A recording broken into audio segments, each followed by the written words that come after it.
అందరం లేచి నిలబడదాం. ఉన్న స్థలాల్లోనే వాక్యంత అందరం కూడా లేచి నిలబడదాం. కొద్దిసేపు దేవుణ్ణి మనం ఆరాధించుకుందాం. అందరం కూడా ప్రార్థనాపూర్వకంగా ఉన్న స్థలాల్లోనే అందరూ కళ్ళు మూసుకొని కొద్దిసేపు ప్రార్థనాపూర్వకంగా ప్రభువుని మనం ఆరాధించుకుందాం. కృప కలిగిన దేవుడు గడిచిన నెలంతా కూడా ఆయన సజీవమైన బలిష్టమైన రెక్కల నీడన మనలను, మన కుటుంబాలను, మన బిడ్డలను, మన సంఘాన్ని దేవుడు భద్రపరిచి కాచి కాపాడి మరొక నూతనమైన నెలలోనికి దేవుడు మనల్ని సజీవులుగా ప్రవేశపెట్టి ఉన్నారు. ఈ నెల చూడలేక ఎంతో మంది కాలగర్భాన గతించిపోయినప్పటికీ కూడా ఇంకా మనం సజీవులుగా ఉంచబడ్డాము అంటే దేవుని యొక్క మహా ఉన్నతమైన కృప. ఆ కృపను మనం జ్ఞాపకం చేసుకుంటూ ఒకసారి గడిచిన నెల అంతా కూడా దేవుడు ఏ విధంగా మనల్ని కాపాడుతూ వచ్చాడో, అనారోగ్య విషయాల్లో, మన ప్రయాణాల్లో, మన పనుల విషయంలో, మనకున్న ఇబ్బందికరమైన పరిస్థితులన్నిటిలో కూడా ఇమ్మానుయేలు దేవుడుగా మనకు తోడుగా ఉండి ఏ విధంగా దేవుడు మనల్ని నడిపిస్తూ వచ్చి ఉన్నాడో, ప్రతి ప్రమాదంలో నుండి, ప్రతి అనారోగ్య సమస్యలో నుండి, ప్రతి విధమైన ప్రతికూల పరిస్థితులన్నిటిలో నుండి దేవుడు తప్పించి కాపాడి రక్షించి ఆయన మనల్ని సజీవులుగా ఉంచి ఆయన మనల్ని నడిపిస్తూ ఉన్నాడు. ఆయన చేసిన కార్యాలన్నిటిని కూడా మనం తలబోసుకుంటూ కొద్దిసేపు మనం ప్రభువును స్తుతిద్దామా? అందరం కూడా ప్రార్థనా పూర్వకంగా హల్లెలూయా హల్లెలూయా హల్లెలూయా. యేసయ్యా నీకు స్తోత్రమయ్యా, యేసయ్యా నీకు స్తోత్రమయ్యా, యేసయ్యా నీకు స్తోత్రమయ్యా. తండ్రి నీకు స్తోత్రాలు, తండ్రి నీకు స్తోత్రాలు, తండ్రి నీకు స్తోత్రాలు నాయన. పరిశుద్ధాత్ముడా మీకు స్తోత్రం స్తోత్రం స్తోత్రం స్తోత్రం స్తోత్రం స్తోత్రం. హల్లెలూయా హల్లెలూయా హల్లెలూయా హల్లెలూయా. దైవమా నీకు స్తోత్రాలయ్యా, దైవమా నీకు స్తోత్రాలయ్యా. ఒకంత అందరం దేవునికి స్తోత్రం చెప్దామా? అందరం అందరం స్వరాలు విప్పి, కొంచెం స్వరాలు విప్పి అందరం కూడా బిగ్గరగా దేవునికి స్తోత్రం చేద్దామా? స్తోత్రమేసయ్యా, స్తోత్రమేసయ్యా, స్తోత్రమేసయ్యా, స్తోత్రమేసయ్యా. గడిచిన దినమంతా కూడా నా కుటుంబాన్ని కాపాడావయ్యా. గడిచిన దినమంతా, గడిచిన యొక్క నెలంతా కూడా మమ్మల్ని మీరు పోషిస్తూ వచ్చి ఉన్నారయ్యా. గడిచిన నెలంతయు కూడా మా ప్రయాణాల్లో నీవు తోడుగా ఉన్నారయ్యా. గడిచిన నెలంతా కూడా మా పని బాటల్లో మీరు తోడుగా ఉన్నారయ్యా. ఎన్నో అనారోగ్య పరిస్థితుల్లో, ఎన్నో ప్రతికూల పరిస్థితుల్లో, వాటన్నిటిలో కూడా మీరు మాకు తోడుగా ఉన్నారు దైవమా అని మనం అందరం కూడా బిగ్గరగా ప్రభువునికి స్తోత్రం చెప్దామా?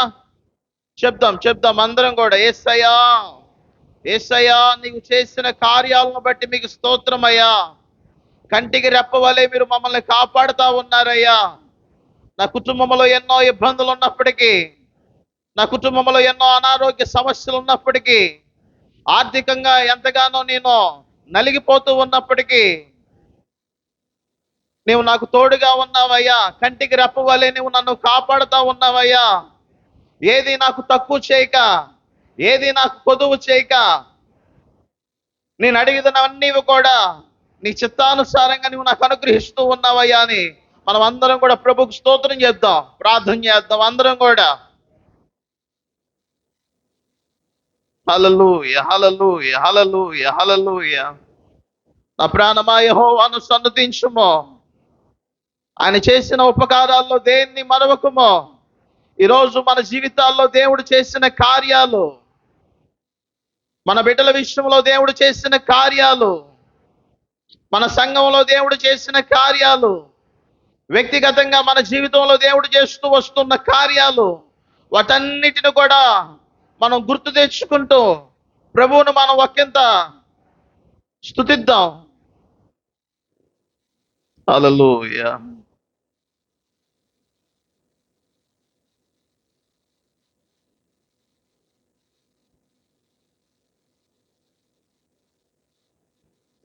నిన్ను పూర్ణ మనసుతో ఆరాధింతున్, నిన్ను పూర్ణ బలముతో ప్రేమించేదన్. చెప్దాం అందరం. నిన్ను పూర్ణ మనసుతో ఆరాధింతున్, నిన్ను పూర్ణ బలముతో ప్రేమించేదన్. నీకే ఆరాధన ఆరాధన ఆరాధన ఆరాధన నీకే ఆరాధన ఆరాధన ఆరాధన ఆరాధన ప్రేమించేదన్ అధికముగా ఆరాధింతున్ ఆసక్తితో నిన్నే ప్రేమించేదన్ అధికముగా ఆరాధింతున్ ఆసక్తితో నిన్ను పూర్ణ మనసుతో ఆరాధింతున్ నిన్ను పూర్ణ బలముతో ప్రేమించేదన్ నిన్ను పూర్ణ మనసుతో నిన్ను పూర్ణ బలముతో ప్రేమించేదన్ ఆరాధన ఆరాధన ఆరాధన ఆరాధన అందరం చెప్తాం ఆరాధన ఆరాధన ఆరాధన ఆరాధన ప్రేమించేదన్ అధికముగా ఆరాధింతున్ ఆసక్తితో ప్రేమించేదన్ అధికముగా ఆరాధింతున్ ఆసక్తితో ఎబినేజరే ఎబినేజరే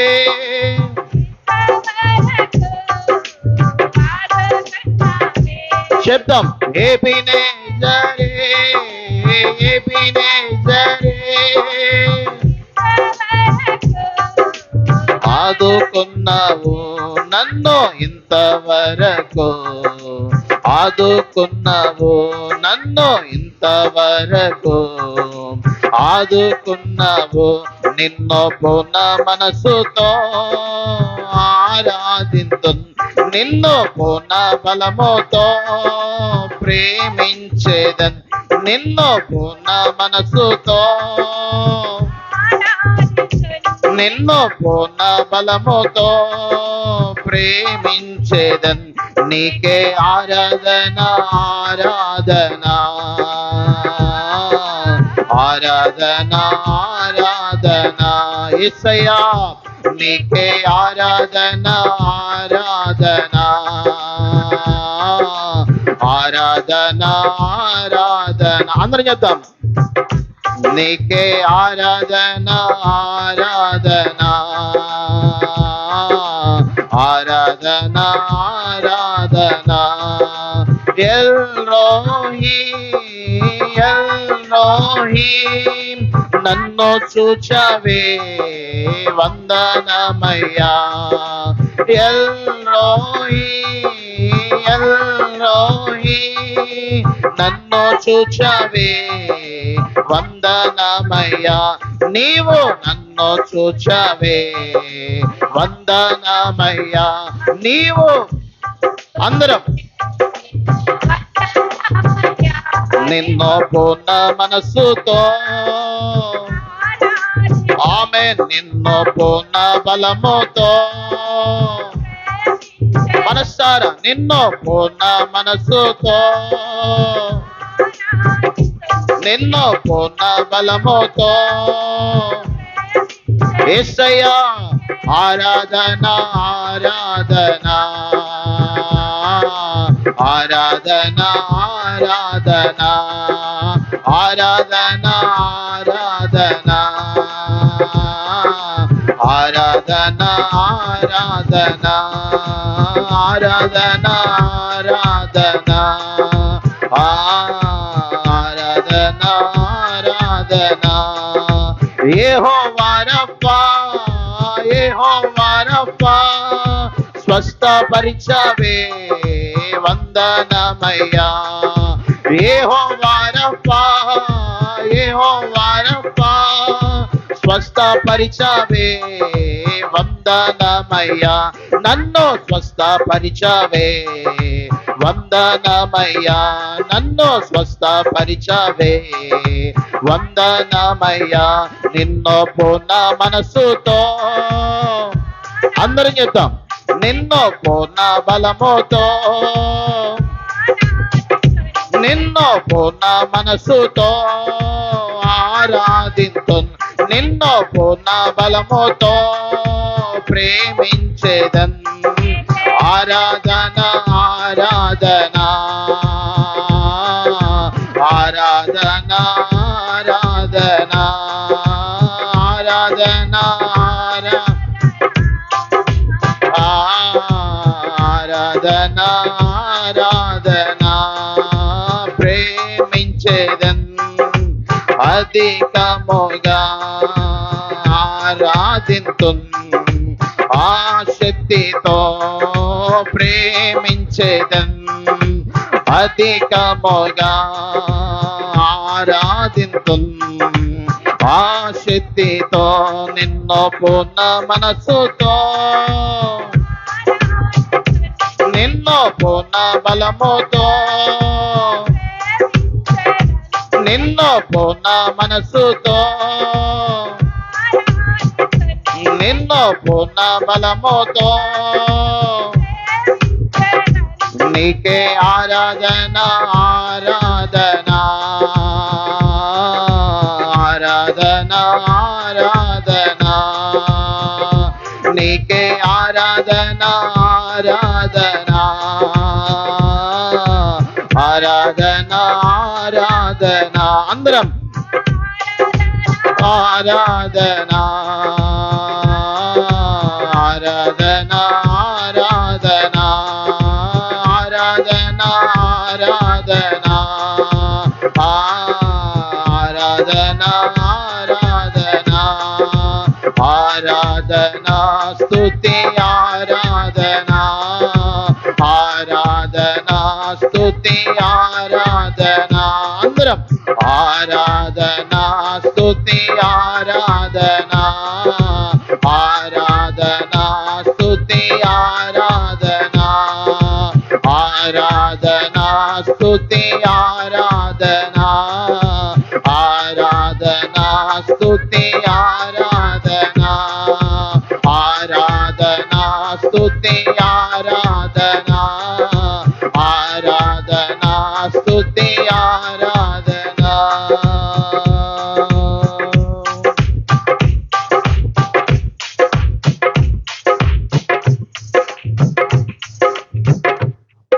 తండ్రి నీకు వందనాలు, స్తోత్రాలు. మీరు మమ్మల్ని ప్రేమించి మా జీవితంలో మరొక నూతనమైన నెలలోకి మమ్మల్ని సజీవులుగా ప్రవేశపెట్టిన విధానాన్ని బట్టి స్తోత్రాలు చెల్లిస్తూ ఉన్నాను. ఇప్పుడు వరకు పాడిన పాటల ద్వారా నీ నామానికి మీరు మహిమ తెచ్చుకొని ఉన్నారు. విలువైన సమయంలోని మమ్మల్ని తీసుకొచ్చి ఉన్నారయ్యా. ధ్యాన వాక్యములోనో వాక్య ధ్యానంలో మీరు మాకు తోడుగా ఉండి మమ్మల్ని బలపరిచి నడిపించవలసిందిగా యేసు పరిశుద్ధం కలిగిన నామం నడిగి వేడుకుంటున్నాను పరమ తండ్రి, ఆమేన్ ఆమేన్. ధ్యాన వాక్యం ధ్యానం.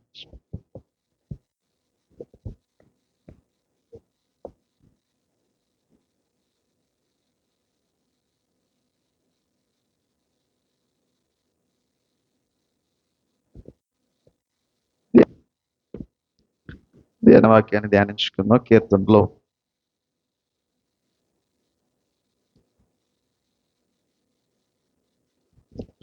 కీర్తనలో 8వ అధ్యాయము నేను చదువుతున్నాను. నాతో పాటు కలిసి మీరు అందరూ కూడా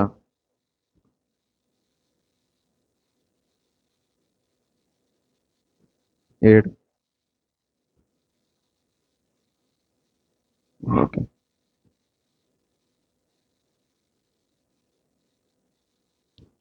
ధ్యాన వాక్యము కీర్తనలో 7వ అధ్యాయము నాతో పాటు కలిసి మీరు కూడా చదవలసిందిగా మీ అందరికి మనవి చేస్తూ ఉన్నాను.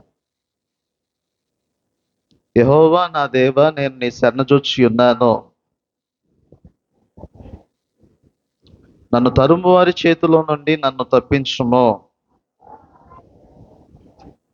నన్ను తప్పించువాడెవడునూ లేకపోగా వారు సింహముల వలె ముక్కలుగా చీల్చివేయకున్నట్లు నన్ను తప్పించుము. యెహోవా నా దేవా, నేను ఈ కార్యము చేసిన ఎడల నా చేత పాపము జరిగిన ఎడల నాతో సమాధానముగా నుండు వారికి నేను కీడు చేసిన ఎడల శత్రువు నన్ను తరిమి పట్టుకొననిమ్మో, నా ప్రాణము నేలకు అనగదొరక్కనిమ్మో, నా అత్యాస్పదము మట్టిపాలు చేయనిమ్మో. నిన్నిమిత్తముగా నన్ను బాధించు వారిని నేను సంరక్షించి తిని గదా. యెహోవా కోపము తెచ్చుకొని లెమ్మో, నా విరోధుల ఆగ్రహము ననుచుటకై లెమ్మో. నన్ను ఆదుకొనుటకై మేల్కొనుమో. న్యాయ విధిని నీవు నియమించి ఉన్నావు గదా. జనములు సమాజముగా కూడి నిన్ను చుట్టుకొనున్నప్పుడు వారికి పైగా పరమందు ఆసీనుడు కమ్మో. యెహోవా జనములకు తీర్పు తీర్చువాడా.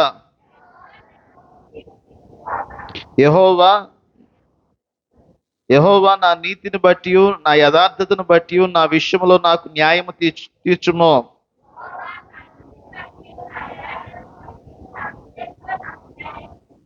హృదయములను అంతరింద్రియములను పరిశీలించు నీతి గల దేవా.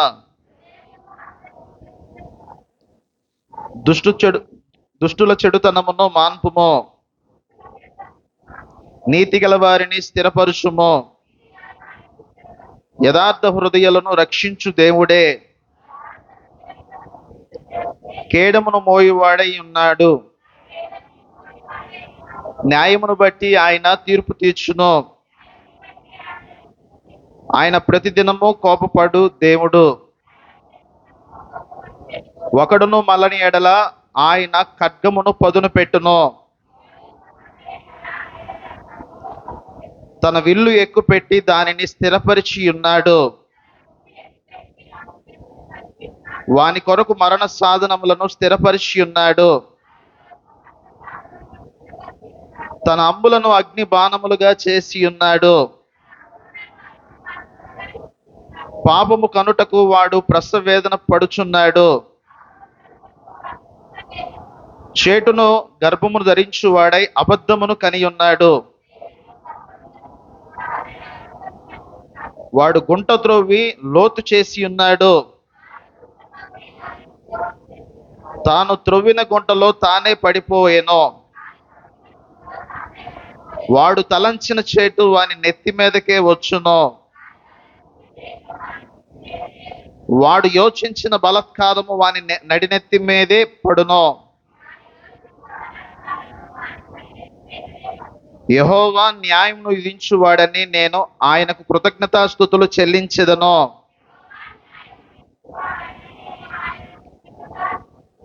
సర్వోన్నతుడైన యెహోవా నామము కీర్తించెదను. ఈ వాక్యం దేవుడు దీవించును గాక. అందరం కూర్చుందాం.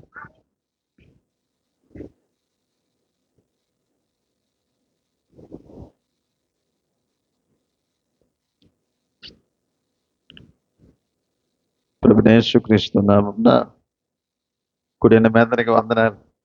అందరికి వందనాలు. దేవునికి స్తోత్రాలు. ఎంతమంది సంతోషంగా ఉన్నారు?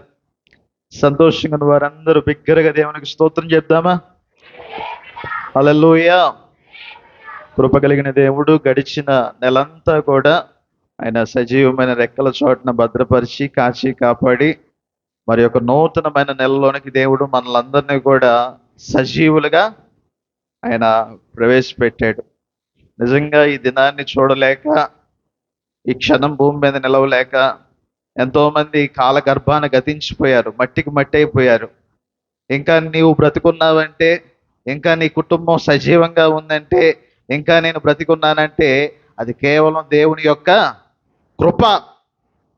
ఆయన కృప తప్ప ఏది కూడా లేదు. ఆయన నిన్ను నన్ను ప్రేమిస్తున్నాడు కాబట్టే, నీ పట్ల నా పట్ల ఆయన ప్రణాళిక కలిగి ఉన్నాడు కాబట్టి మనల్ని ఇంకా సజీవంగా ఉన్నాం. లేకపోతే ఎప్పుడో మనం కూడా ఈ కాలగర్భాన గతించేవాళ్ళం. ఎక్కడ చూసినా మరణకరమైన వార్తలు, ఎక్కడ చూసినా భయంకరమైన ప్రమాదాలు, ఎక్కడ చూసినా అసలకి ఆశ్చర్యపోయే ఆ యొక్క పరిస్థితులు మన కంటికి కనబడతా ఉన్నాయి.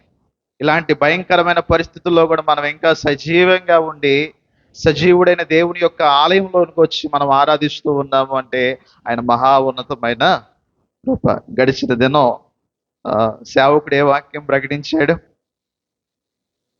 టీచర్లంట స్కూల్కి వెళ్ళి స్కూల్కి వచ్చే పిల్లలకి పాఠం చెప్తారంట. పాఠం చెప్పిన తర్వాత వారు చెప్పిన పాఠం ఆ పిల్లలకి గుర్తుందో లేదో అని ఒక పరీక్ష లాగా, ఒక సిప్ టెస్ట్ లాగా, లేకపోతే ఒక ఎగ్జామ్ లాగా పెట్టి వారిని అడగటం జరిగిద్ది. నేను ఏం చెప్పానో మీకు ఎంతగా గుర్తుంది అని. రాత్రికాలం సేవకుని దేవుడు అమరావతి ప్రాంతంలో నుండి సేవకుని దేవుడు క్షేమంగా మన మధ్యకి నడిపించి ఆన్లైన్ ప్రార్థనలో సేవకుని దేవుడు నిలవబెట్టి మనందరికీ దేవుడు తన మాటలు అందించాడు. ఏం అందించాడు? అర్థం అవట్లా.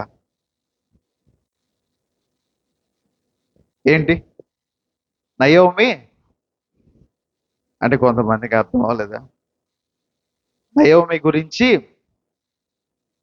తన దాసుని ద్వారా దేవుడు అన్యాయస్తుడు కాదు. మనం అనుకుంటాం నా బిడ్డల విషయంలో దేవుడు అన్యాయం చేశాడు, నా కుటుంబంలో దేవుడు అన్యాయం చేశాడు, నా వ్యవసాయ విషయంలో దేవుడు నాకు అన్యాయం చేశాడని మనం దేవుడి మీద నెపాలు మోపుతా ఉంటాం. కానీ దేవుడు మనకు అన్యాయం చేసే దేవుడు కాదు. ఆయన న్యాయవంతుడు. ఆమేన్. రాత్రికాలం ఆ యొక్క వర్తమానమే సేవకుడు దేవుని ఆత్మ ప్రేరణ చేత అందించాడు.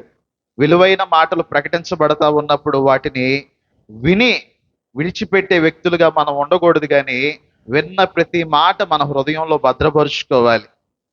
ఏమండి, ఒక విలువైన వస్తువును మనం ఏం చేస్తామండి? జాగ్రత్తగా భద్రపరుచుకుంటాం. ఏవైతే ఈ లోకంలో విలువైనవి అనుకుంటున్నామో వాటన్నిటికంటే విలువైనది దేవుని యొక్క మాట. చెప్పరే హల్లెలూయా, హల్లెలూయా. బంగారము కంటే, వస్త్రాల కంటే, మేడ మిద్దెల కంటే, ఈ లోకంలో మనుషుల కంటే, ఈ లోకంలో మనం ఏదైతే విలువైనది అనుకుంటున్నామో వాటన్నిటికంటే విలువైనది నా దేవుని యొక్క మాట. ఈ విలువైన మాటను మనం ఎక్కడ పెట్టుకోవాలండి? హృదయంలో భద్రపరుచుకోవాలి. ఈ హృదయంలో పనికిమాలిన చెత్త అంతా మనం పెట్టుకుంటాం. చెత్త మాటలు, చెత్త వ్యవహారాలు, చెత్త ఆలోచనలన్నీ పెట్టుకొని అవన్నీ గుర్తు తెచ్చుకొని ఆ అమ్మ ఎట్టంది, ఈ అయ్యట్ట అన్నాడు అని వాళ్ళని కనబడితే మొహం పెట్టి కడుగుదాం అన్న ఈ ఆలోచన మీద మనం ఉంటాం. కానీ విలువైన ఈ మాట మన హృదయంలో ఉండదు. సేవకుడిగా నా హృదయంలో దేవుని మాటను నేను భద్రపరుచుకోవాలి. మీరందరూ కూడా, మీకు ఎన్నో పనులు ఉన్నాయి, వాటన్నిటిని కూడా పక్కన పెట్టుకొని మీ సమయాన్ని హెచ్చించి దేవుని మందిరానికి వచ్చారంటే దేవుని యొక్క విలువైన మాటలు మీరు వినటానికి వచ్చారు. విని విడిచిపెట్టే వ్యక్తులుగా మనం ఉండకుండా వినిన మాటను మన హృదయంలో భద్రపరుచుకున్నదుముగాక. ఆమేన్. మనమందరి హృదయాల్లో ఏముండాలో తెలుసా? దేవుని మాటలు మన హృదయంలో ఉండాలి. భక్తుడు అంటాడు కదా, కీర్తనకారుడు దావీదు భక్తుడు అంటాడు, నా అంతరంగంలో స్థిరమైన మనసు నూతనముగా పుట్టించుము. ఈరోజు దేవుని మందిరానికి వస్తాం కానీ మన మనసు స్థిరంగా ఉండదు. అటు ఇటు దిక్కులు చూస్తూ ఉంటాం, కాస్త కళ్ళు మూతలేస్తూ ఉంటాం.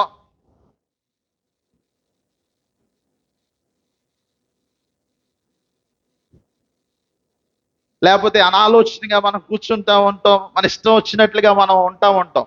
తప్పు. దేవుని మందిరానికి మనం వస్తూ ఉన్నామంటే మనం అందరం ఎలా ఉండాలండి? స్థిరమైన మనసుతో మనం ఉండి దేవుని మాటలు వినే బిడ్డలుగా మనం అందరం ఉంచబడాలి. ఆమేన్. సరే, ఇంక తడువు చేయకుండా ఈ సమయాన్ని దైవ సేవకులు ఎంత మాటలు చెప్తా ఉన్నాను, అక్కడ వాళ్ళ గోల వాళ్ళదే. అయితే మనకు పట్టి పట్టినట్టుగా ఉంటారు కొంతమంది సంఘానికి వచ్చి. నేను కూడా పట్టి పట్టినట్టుగా ఉంటా కొన్ని సందర్భాల్లో. సరే, దేవునికి మహిమ కలుగును గాక. ఆమేన్. సరే, ఈ సమయాన్ని తడువు చేయకుండా అమరావతి ప్రాంతంలో పరిచర్య చేస్తా ఉన్న రోసూరు ఆ ప్రాంతంలో పరిచర్య చేస్తున్న దైవ సేవకులు జగదీష్ పాస్టర్ గారికి ఈ సమయాన్ని అప్పగిస్తూ ఉన్నాను.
చెక్.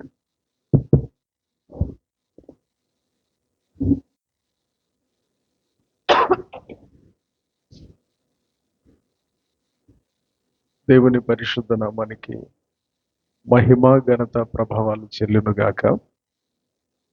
ఇటు నుంచి రావట్ల సౌండ్. మీరు నోమేనా, వీళ్ళు ఆమెన్ అన్నారు, మరి మీరు ఏదో ఒకటి అనండి. ఆమెన్ అంటారా, నోమేన్ అంటారా? ఆ? ఆ.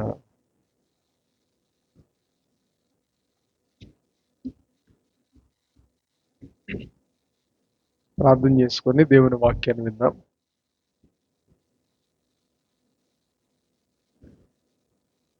సర్వాధికారి కృపగల మా తండ్రి, నీకు స్తోత్రాలు. మిమ్మల్ని స్తుతించి ఆరాధించడానికి మరొక నూతన శుభదినాన్ని మా జీవితంలో మీరు అనుగ్రహించినందుకు వందనాలు. మీ సన్నిధిలో ఈ పునరుద్ధానపు ఆరాధనలో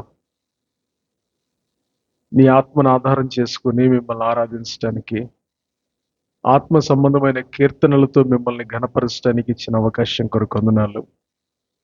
ఈ సమయంలో కొద్ది నిమిషాలు లేఖనాలు ధ్యానించబోతూ ఉండగా వాక్యముఖంగా నాతో, మాతో, మా అందరితో మీరు మాట్లాడండి. మీరే వాక్యమై ఉన్నారు, వాక్యమే దేవుడయ్యుండెను అని లేఖనం చెప్తా ఉంది. దేవా, మీరు మాట్లాడుతున్నప్పుడు శ్రద్ధగా విని నీ వాక్కును ఆధారం చేసుకుని మా జీవితాల్లో ఆధ్యాత్మిక పరివర్తన చెంది నీ నామానికి మహిమకరంగా మేము మార్చబడి జీవించడానికి సహాయం చేయమని, నీ పక్షాన నిలబడి నీ మాటలు అందిస్తున్న నన్ను నీ సిలువ చాటును మరుగు చేయండి.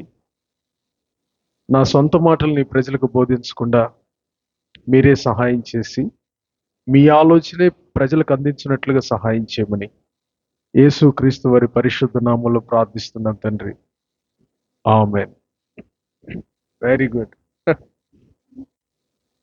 సరే, చాలా సంతోషం. మరలా ఈ పునరుద్ధానపు ఆరాధనలో మీతో కలిసి ప్రభు నామాన్ని స్తుతించి ఆరాధించడానికి, దేవుని వాక్యంతో మీకు సేవ చేయటానికి దేవుడు నాకు ఇచ్చిన అవకాశాన్ని బట్టి దేవుని కృతజ్ఞతలు చెల్లిస్తా ఉన్నా. అలాగే ప్రేమతో ఆహ్వానించిన దేవుని దాసులు ప్రసన్న కుమార్ గారికి, దేవుని ప్రజలైన మీ అందరికీ హృదయపూర్వక వందనాలు. దేవుని వాక్యాన్ని ధ్యానం చేద్దాం రండి. పరిశుద్ధ గ్రంథమైన బైబిల్లో తిమోతికి రాసిన మొదటి పత్రిక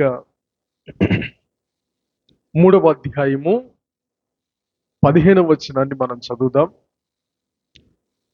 తిమోతికి రాసిన మొదటి పత్రిక 3వ అధ్యాయము 15వ వాక్యం. ఒకరు స్పష్టంగా చదువుతారు, మనం జాగ్రత్తగా వినే ప్రయత్నం చేద్దాం. అయినను నేను ఆలస్యము చేసిన ఎడల దేవుని మందిరములో, అనగా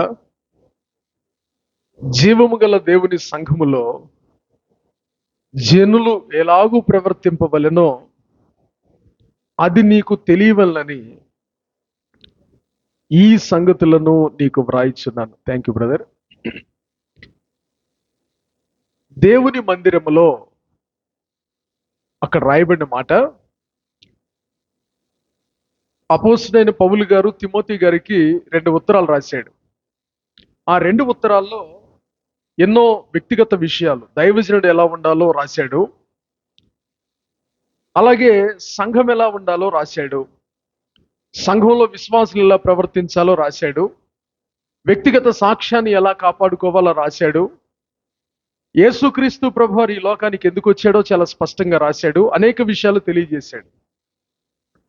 ఈ 3వ అధ్యాయము 15వ వచనంలోకి వచ్చేసరికి జీవము గల దేవుని మందిరంలో జనులు ఎలాగ ప్రవర్తించాలో అనే విషయాన్ని చెప్తూ ఆ కింద కొన్ని విషయాలు చెప్పాడు. అక్కడ మీరు నోట్ చేయాల్సిన మాట, దేవుని మందిరములో, దేవుని మందిరము. ఆ మాట ఇంగ్లీష్ బైబిల్లో house of God, house of God, దేవుని మందిరం అనగా హౌస్ ఆఫ్ గాడ్ అంటే దేవుని ఇల్లు. దేవుని మందిరం అంటే, సంఘం అంటే వేరు వేరు అనే ఆలోచన క్రైస్తవ్యంలో ఉంది. దేవుని మందిరం అంటే ఈ నిర్మాణాత్మకమైన కట్టడం అని, సంఘం అంటే అందులో ఉన్నటువంటి ప్రజలని ఆలోచన ఉంది. కరెక్టే. కానీ బైబిల్ గ్రంథం ఏం చెప్తా ఉందంటే, సంఘము మందిరము వేరు కాదు, మందిరమన్నా సంఘమన్నా ఒకటే. ఆ విషయాన్ని అక్కడ పౌలు గారు చాలా స్పష్టంగా చెప్పాడు. చూడండి, దేవుని మందిరములో అనగా, అంటే దేవుని మందిరము అనగా, అనగా అనే మాట ఇజ్ ఈక్వల్ టు అంటే రెండు సమానమే. అనగా జీవము గల దేవుని సంఘము, చర్చ్ ఆఫ్ లివింగ్ గాడ్, జీవము గల దేవుని సంఘము. జీవము గల సంఘము అన్నా మందిరము అన్నా ఒకటే, సంఘం అన్నా మందిరం అన్నా ఒకటే. అయితే మనం ఏ మందిరం, మరి దీన్ని ఏమంటారండి? మనం కూర్చున్నటువంటి ఈ దేవుని సన్నిధిని, ఈ మందిరాన్ని, ఈ ప్రార్థనా మందిరాన్ని ఏమంటారంటే, దీన్ని ప్రార్థనా మందిరం అంటాం. అయితే ఇది భౌతిక సంబంధమైన మందిరం అయితే, మనము ఆత్మ సంబంధమైన మందిరము. పేతురు గారు రాశాడు ఆ విషయాన్ని. 1 పేతురు పత్రిక 2వ అధ్యాయం 5వ వచనాన్ని చదివితే ఆ విషయాన్ని మనం స్పష్టంగా చూస్తాం. అక్కడ పేతురు రాసినటువంటి 1 పత్రిక 2వ అధ్యాయం 5వ వచనాన్ని చదవండి.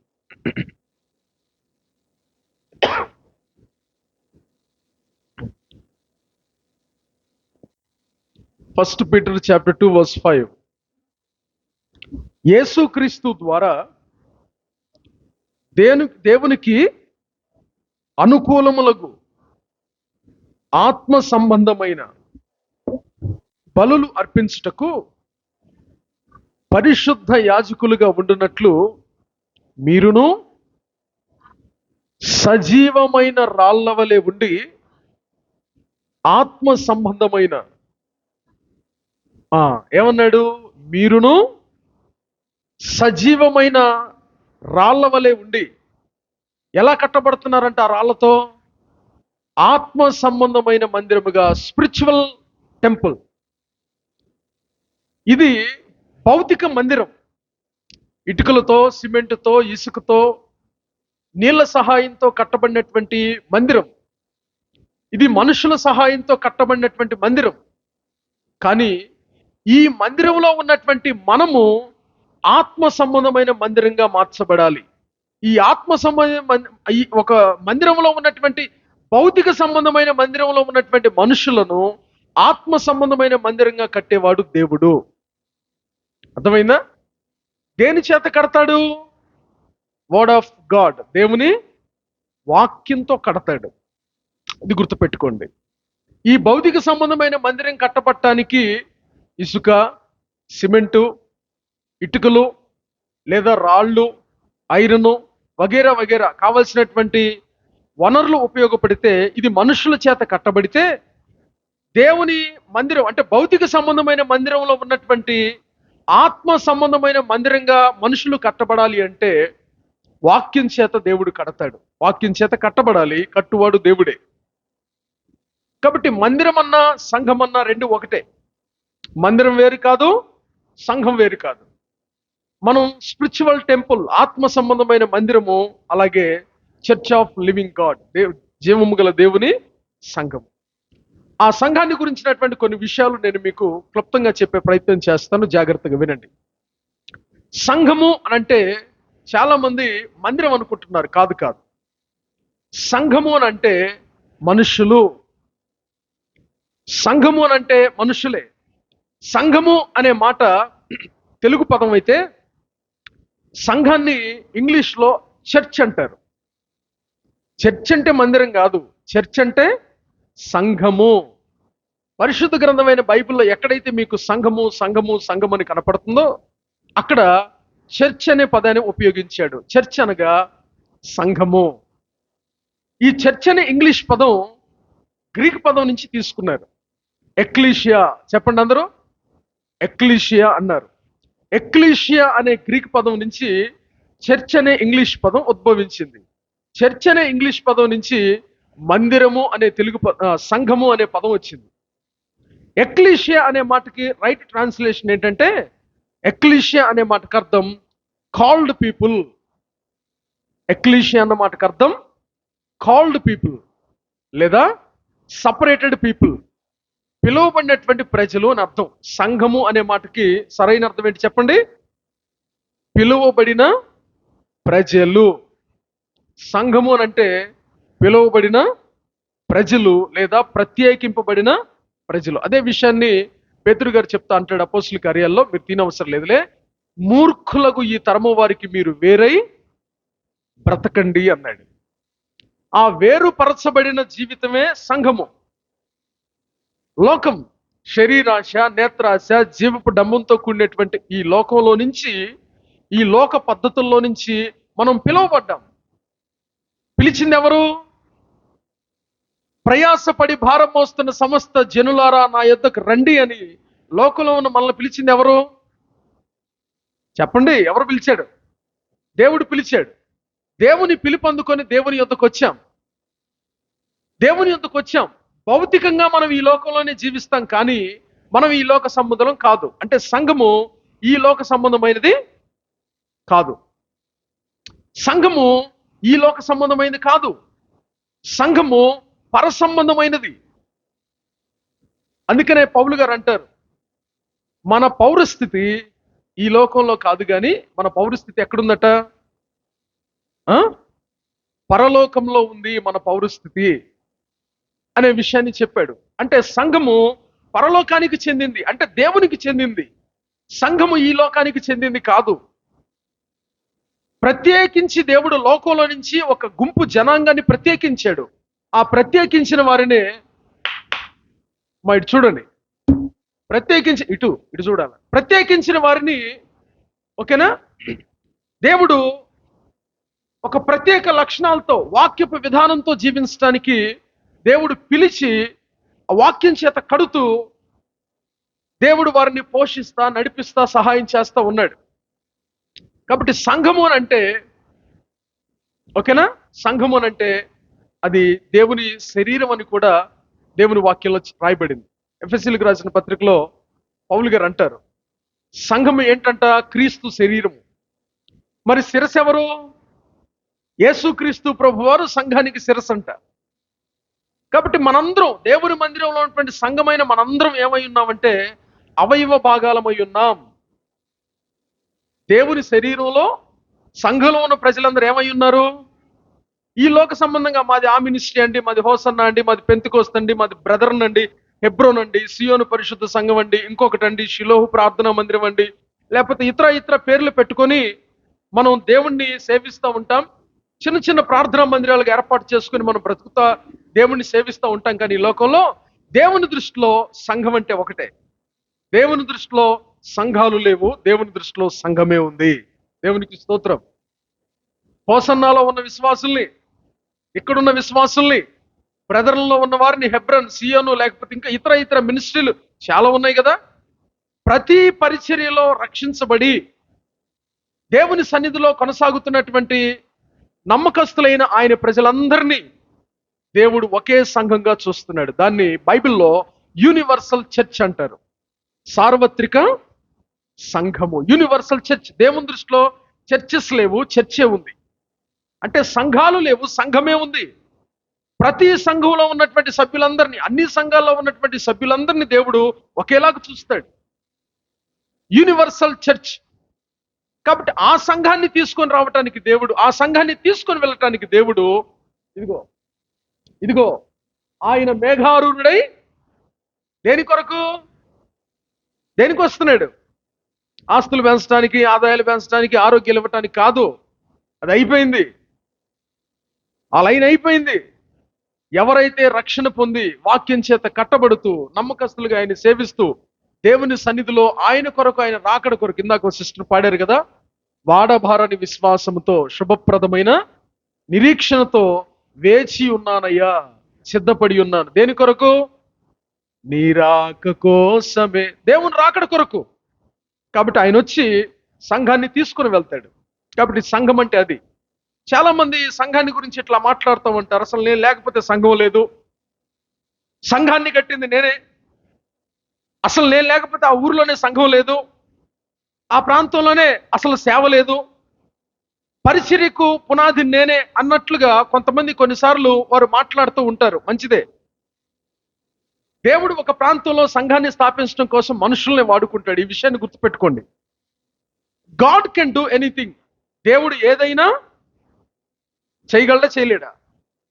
బట్ మనిషి లేనిది దేవుడు ఏది చెయ్యడు. చెయ్యలేడు కాదు, చెయ్యగలడు కానీ చెయ్యడు. God's working method different. దేవుని యొక్క పని పద్ధతి ఒకటి ఉంది. దేవుడు మనిషి లేకుండా ఏదైనా చేయగలడు. ఆల్రెడీ చేశాడుగా. మనిషి లేకుండానే కదా సర్వ సృష్టిని కలగజేసింది. సమస్తాన్ని, భూమిని, ఆకాశాన్ని, ఆదికాండం 1వ అధ్యాయం మీరు చూస్తే అన్నీ సృష్టించబడిన తర్వాత మనిషి కంటే కూడా పక్షులే ముందు, మనిషి కంటే భూచర జీవులు అన్ని మనిషి కంటే ముందు. కడాన దేవుని స్వరూపంలో చేయబడింది మనిషే. కాబట్టి మనిషి లేకుండా దేవుడు ఏదైనా చేయగలడు. కానీ ఈ లోకంలో దేవుడు మనిషి లేకుండా ఏది చెయ్యడు. దేవుని యొక్క పని పద్ధతి అది. మనుషుల్ని వాడుకొని దేవుడు చేస్తాడు. కాబట్టి సంఘ స్థాపన కోసం దేవుడు మనుషుల్ని వాడుకుంటాడు. చాలా మంది ఇలా చెప్తా ఉంటారు, నేను ఇందాక చెప్పినట్లు, నేను లేకపోతే సంఘం లేదు. ఆ మాట ఎప్పుడు? నేనైనా దేవుడు నాకు అప్పగించాడు 2 స్థలాల్లో పరిచర్య. నేనైనా సరే, జగదీష్ అనే వ్యక్తి లేకపోతే అక్కడ పరిచర్య ఏమీ జరగదు, ఆగిపోద్ది, అక్కడ పరిచర్యకు నేనే కారణం అంటానికి లేదు. దేవుడు తన పని చేయటానికి, సంఘ స్థాపన కోసం దేవుడు మనకిచ్చిన అవకాశం అది. దేవుడు తన కృపనిచ్చి నాకు సహాయం చేసి సంఘ స్థాపన కోసం దేవుడు వాడుకున్నాడే కానీ పని చేసిన వాడు, ప్రయాసపడింది దేవుని కృపే. పౌలు అంటారు, నేను అందరికంటే బహుగా ప్రయాసపడి తిని, కానీ ప్రయాసపడింది నేను కాదు, నా యందు కృపయే. దేవుని కృప ద్వారానే మనకు సహాయం కలిగితే ఆ కృపే మన యందుండి మనకు సహాయం చేసింది. ఆ కృపే మనలో ఉండి ప్రయాసపడటానికి సహాయం చేసింది. సంఘము ఏ మనుషులది కాదు, ఇది గుర్తుపెట్టుకోండి. సంఘం కొరకు ఎవరో ఏం చెయ్యరో, చెయ్యలేరు కూడా.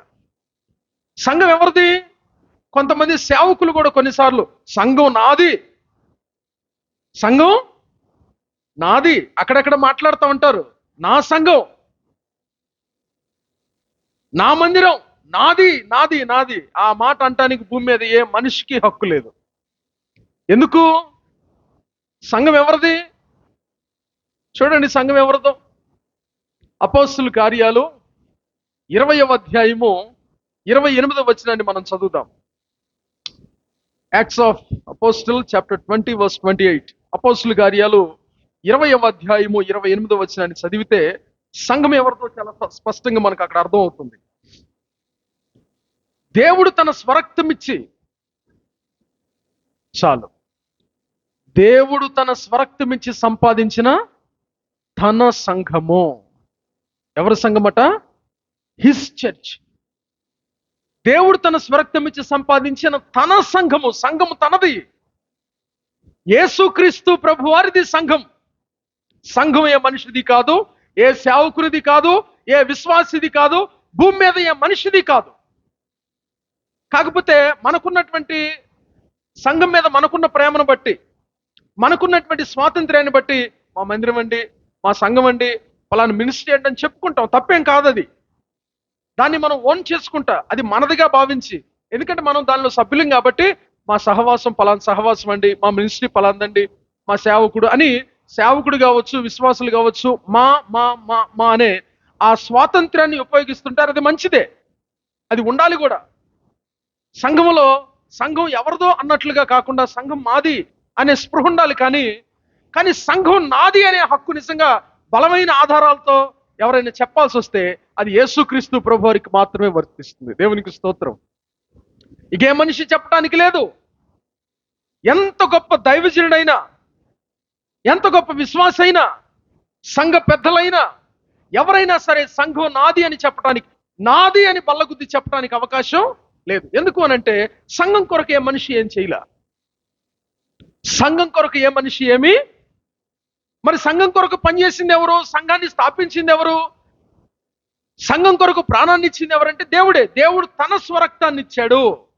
సంఘం కోసం దేవుడు తన రక్తాన్ని ఇచ్చాడు. కాబట్టి సంఘపు విలువేంటో మనకు తెలియాలి. What is the value of church? సంఘపు విలువ. సంఘం అంటే మనమే. సంఘపు విలువ ఎంతంటే యేసుక్రీస్తు రక్తమంతా. సంఘము యేసుక్రీస్తు రక్తము రెండు త్రాసులో పెడితే సమానంగా ఉంటాయి. ఎందుకు? సంఘాన్ని స్థాపించడం కోసం, సంఘాన్ని ఏర్పాటు చేయటం కోసం, సంఘాన్ని సంపాదించడం కోసం దేవుడు సొమ్మునిచ్చాడు, వెల చెల్లించాడు. ఏంటా వెల అంటే హిస్ బ్లడ్.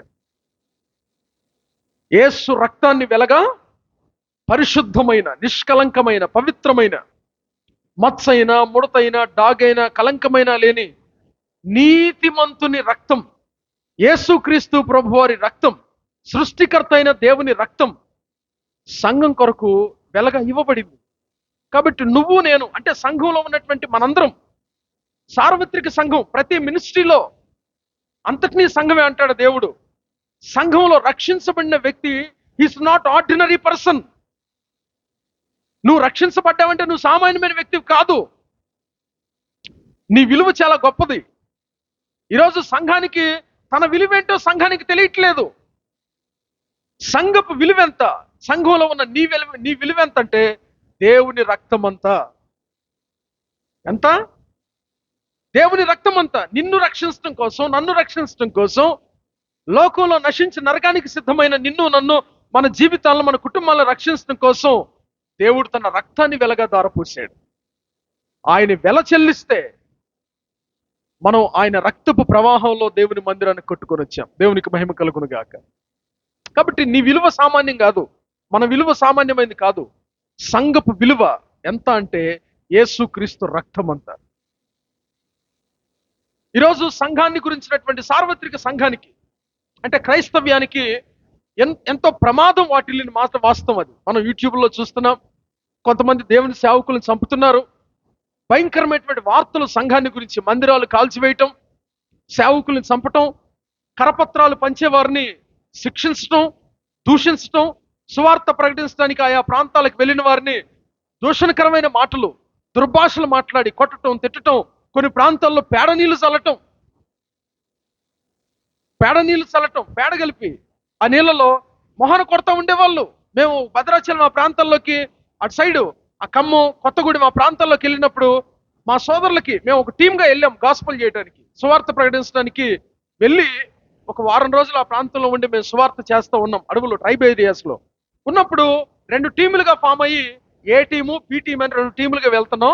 నేను ఒక టీంలో ఉన్నాను, మా బ్రదర్స్ కొంతమంది ఇంకొక టీంలో ఉన్నారు, దేవుని సేవకులు. మేము వెళ్ళిన ప్రాంతంలో ఇలాంటి ప్రతికూల పరిస్థితి ఏమి లేదు. కానీ ఇంకొక టీం వెళ్ళిన ప్రాంతంలో వారు వచ్చేసరికి బట్టలన్నీ పేడైపోయి అసలు చాలా గందరగోళంగా ఉంది. ఏం జరిగిందనంటే, మేము కరపత్రాలు పంచుతూ ఉంటే కేవలం సువార్త చెప్పడానికి ప్రాంతానికి వచ్చారని పేడ నీళ్ళు కలిపి మా మీద పోసేశారు. కల్లాపు కొట్టినట్టు కొట్టారు మా మీద అని చెప్పారు. అయినా సరే దూషణకు బదులు పలకకుండా, ఏ మాట మాట్లాడకుండా, నిందించిన వారిని నిందించకుండా, దూషించిన వారిని దూషించకుండా, శపించి కొట్టి తిట్టిన వారిని చెయ్యెత్తి దీవిస్తూ, వారి కొరకు మంచి మనసుతో ప్రార్థన చేస్తూ, దేవా ఈ ప్రాంతాన్ని రక్షించండి, ఉగ్రత పాలు కాకుండా నీ రాకల్లో ఈ ప్రాంతానికి సువార్త ప్రకటించడానికి మీరు మమ్మల్ని తీసుకొచ్చారు, ఈ ప్రజలు అంగీకరించట్లేదు, మంచి హృదయంతో అక్కడి నుంచి సమాధానంగానే వచ్చారు మా వారు. సమాధానంగా వచ్చారు క్రైస్తవులు, వస్తారు.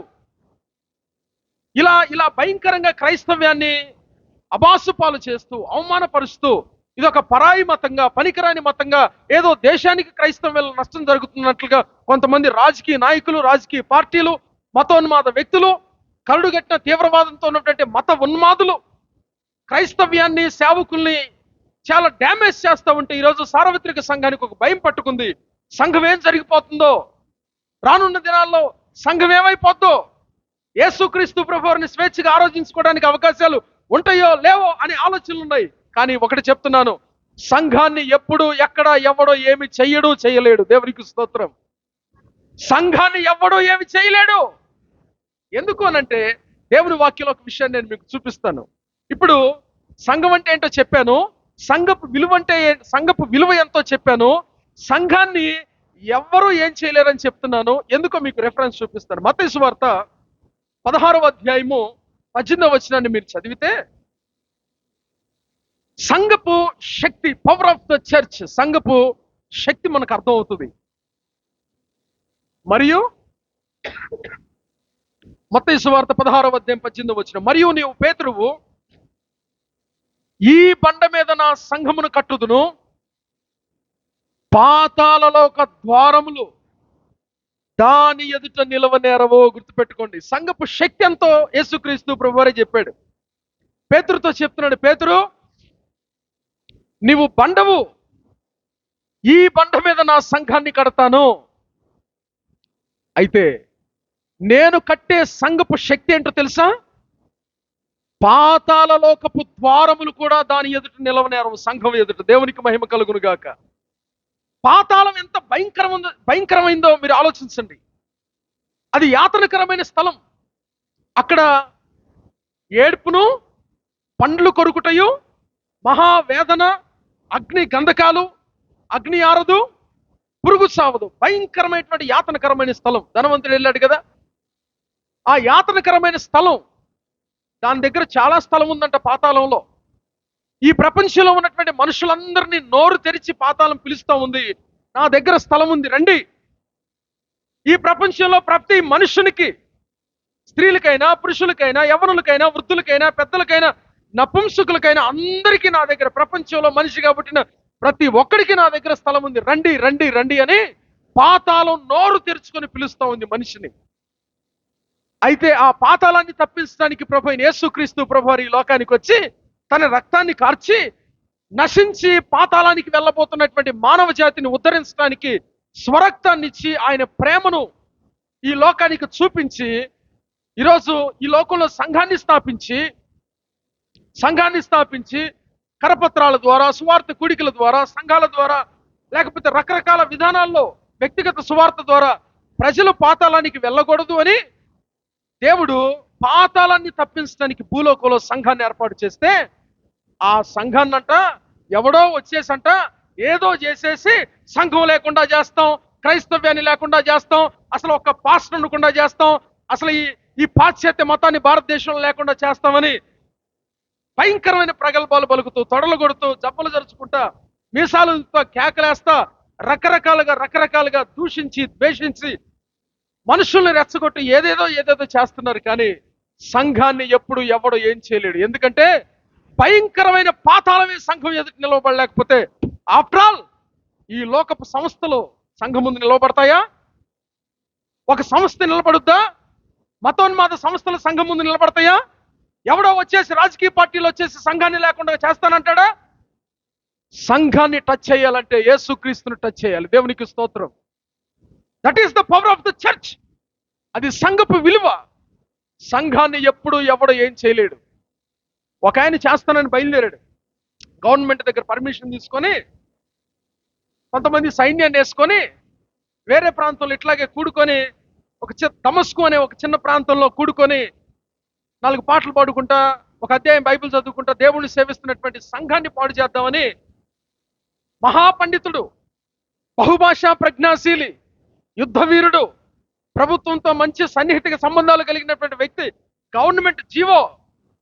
గవర్నమెంట్ ఆర్డర్ తీసుకొని బయలుదేరాడు.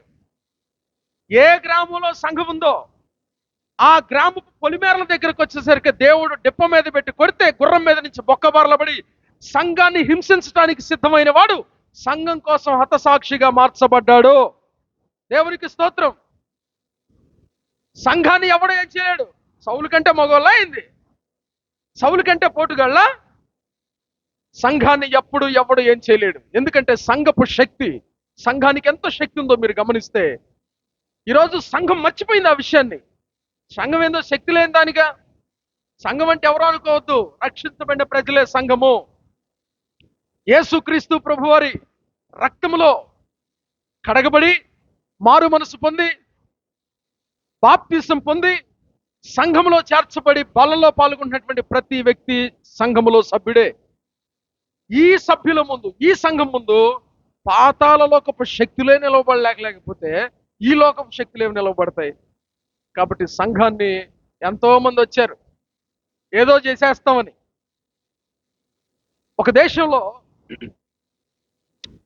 క్రైస్తవ్యానికి వ్యతిరేకంగా ప్రింటింగ్ ప్రెస్ ఏర్పాటు చేశాడు తన ఇంట్లో ఆ వ్యక్తి. ఒక ఆఫీస్ని, తనకున్నటువంటి ప్రాపర్టీనే, తన ఆస్తినే, తన ఇంటినే ఒక ఆఫీస్ లాగా మార్చేసి ప్రింటింగ్ ప్రెస్గా అక్కడి నుంచి క్రైస్తవ్యానికి వ్యతిరేకంగా, దేవుని వాక్యానికి వ్యతిరేకంగా వార్తలు అక్కడి నుంచి వెళ్ళేటట్లుగా పత్రికల ద్వారా ప్రింటింగ్ చేసేసి అసలు యేసుక్రీస్తు దేవుడు కాదని భయంకరంగా దూషణ మాటలు పలుకుతూ క్రైస్తవ్యానికి వ్యతిరేకంగా కావాలని కరుడు కట్టినటువంటి మతోన్మాద తీవ్రవాదంతో ఆ వ్యక్తి ఏం చేశాడు, తన ఇంటినే ప్రింటింగ్ ప్రెస్గా మార్చి అక్కడి నుంచి క్రైస్తవం మీద అసత్య ప్రచారాలు, యేసుక్రీస్తు ప్రభువారి మీద అసత్య ప్రచారాలు ప్రింటింగ్ చేసి ఆ దేశమంతా పంచుతూ ఉన్నాడు.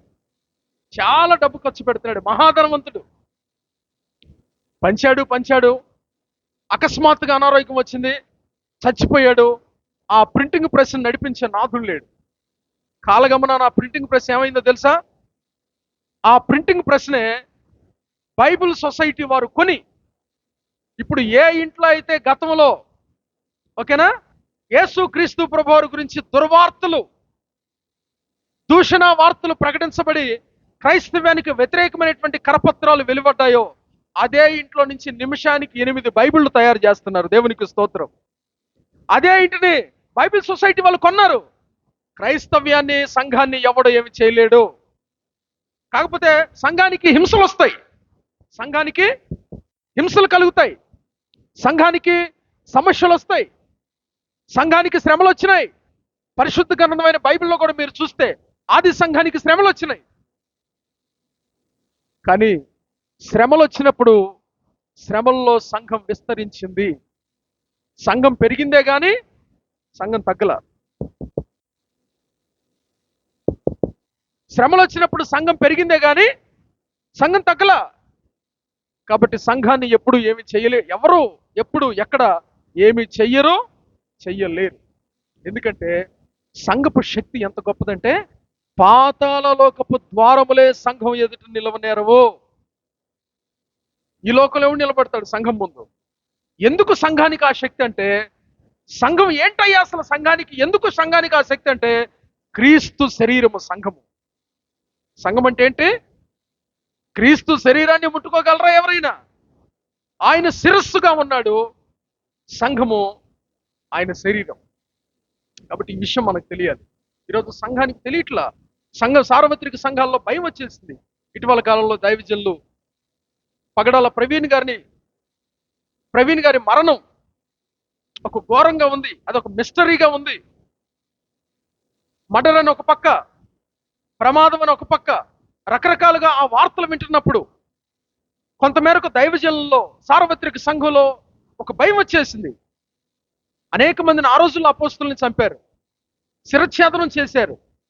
కానీ వ్యక్తులను చంపుతారేమో కానీ వ్యవస్థను ఎవడో ఏం చేయలేడు. ఎందుకంటే సంఘాన్ని మనుషులు స్థాపించలా, దేవుడే. పేతురుతో ఏం చెప్పాడు? ఈ బండ మీద నా సంఘమును కట్టుదును. నువ్వు గట్టంలా, నేను కడతానన్నాడు.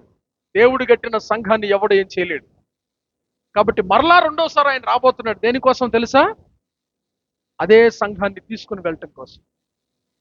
అయితే ఇప్పుడు ఆ సంఘంలో మనం ఎలా ఉండాలి? సంఘం అంటే ఏంటో చూసాం. సంఘం అంటే ఎవరు? చెప్పండి నోరు తెరిచి. సంఘం అంటే ఎవరు? మనమే. ఎవరికి వారు నేనే అని చెప్పాలి. సంఘం అంటే ఎవరు? మనమే. నేనే.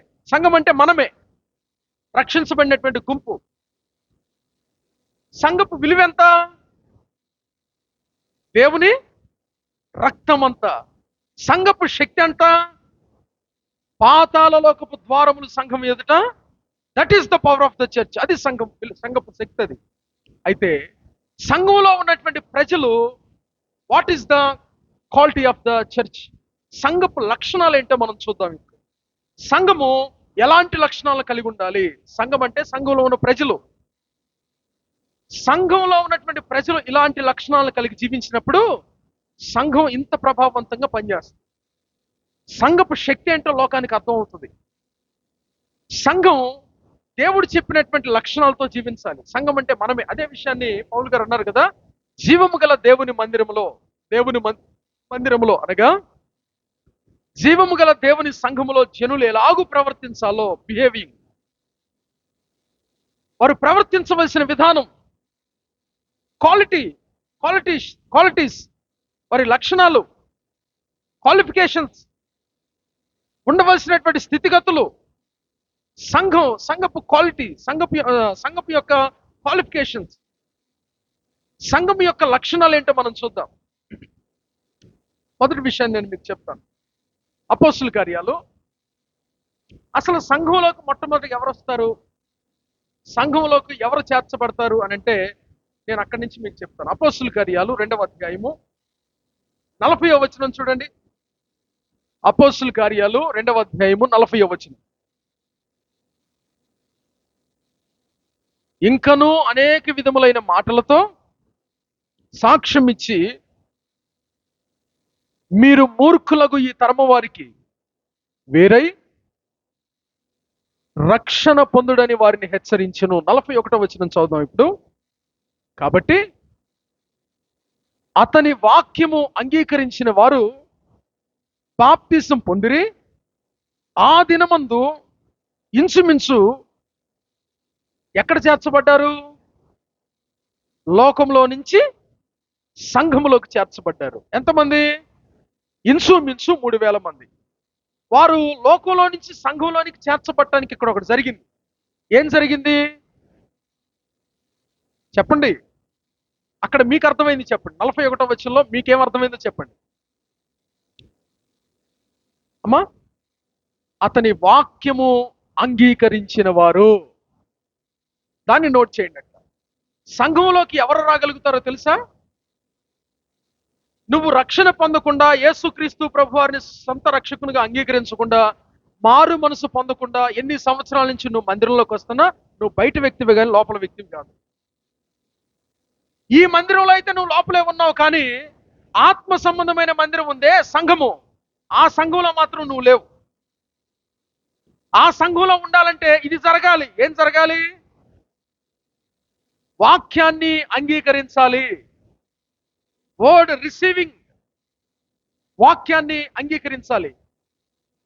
యాక్సెప్టింగ్, దేవుని వాక్యాన్ని అంగీకరించాలి. యాక్సెప్ట్ చేయాలి, నువ్వు అంగీకరించాలి. దేవుని వాక్యాన్ని అంగీకరించకుండా ఎవడు మారు మనసు పొందలేడు. సువార్తను అంగీకరించాలి. సువార్తను అంగీకరించాలంటే సువార్తను అంగీకరిస్తేనే మారు మనసు కలుగుతుంది, పశ్చాత్తాపం కలుగుతుంది. ఆ తర్వాత నువ్వు బాప్తిసంలోకి వచ్చేస్తావు. కానీ ఈరోజు దౌర్భాగ్యకరమైన స్థితి ఏంటంటే, పెళ్లి కోసం బాప్తిసం అంట. పెళ్లి కోసం బాప్తిసం ఏంది? బైబిల్లో చూపించండి నాకు ఆ మాట. పెళ్లి కుదిరింది కాబట్టి నేను ఈ మధ్య కాలంలో ఒక తమ్ముడిని అడిగాను.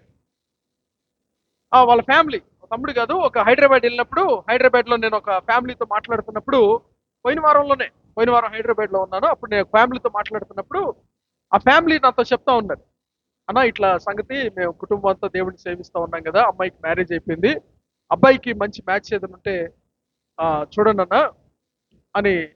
అంటే నాకు మ్యారేజ్ లైసెన్స్ ఉంది, మ్యారేజ్ చేయడానికి వెళ్తాను, అక్కడ నాకు వాళ్ళు పరిచయమే, నా నెంబర్ తీసుకుని తర్వాత మాట్లాడి ఆ అబ్బాయికి ఇట్లా పలానా జాబ్ చేస్తున్నాడన్న, మ్యాచ్ ఉంటే చూడండి ఇదని చెప్పారు. చెప్పినప్పుడు సరే ఏం చేస్తాడంటే పలానా పని చేస్తాడని చెప్పి. అప్పుడు నేను ఫస్ట్ అడిగిన మాట అంటే రక్షణ పొందాడా అని అడిగాను నేను. సంబంధం చూడమన్నారు, రక్షణ పొందారా? వాళ్ళది ఇట్లా మన రావులపాలెం, అయితే హైదరాబాద్లో సెటిల్ అయ్యారు. రక్షణ పొందారా అని అంటే, ఆ చర్చికి వస్తాడన్నా, ఇంకా రక్షణ పొందలేదు అన్నాడు. మరి ఎందుకు అని అన్నాను. ఆ, అదే రక్షణ పొంది పెళ్ళప్పుడు కొంచెం ఒకేసారి పెళ్లికి ఎటు రక్షణ పొంది బాప్తీసం తీసుకుంటాడు కదా అన్నాడు. అసలు పెళ్లికి రక్షణకి బాప్తీసానికి సంబంధం ఏంటి? రక్షణ అనేది నిత్య జీవానికి సంబంధించిన విషయం, పరలోకానికి సంబంధించిన విషయం. వివాహం అనేది ఈ లోకానికి సంబంధించిన, అవునా కదా? వివాహం అనే పరలోకానికి సంబంధించిన కార్యక్రమం. ఈ లోక సంబంధంగా కుటుంబ వ్యవస్థ. ఈ లోకంలో స్త్రీ పురుషులు ఒంటరిగా ఉండకూడదు కాబట్టి దేవుడు భూమి మీద వివాహ వ్యవస్థను ఏర్పాటు చేస్తే, ఒంటరిగా ఉండకూడదు కాబట్టి వారు జంటగా ఉండటానికి వివాహ వ్యవస్థను దేవుడు అనుమతించాడు. అది ఈ లోక సంబంధమైంది కాబట్టి అది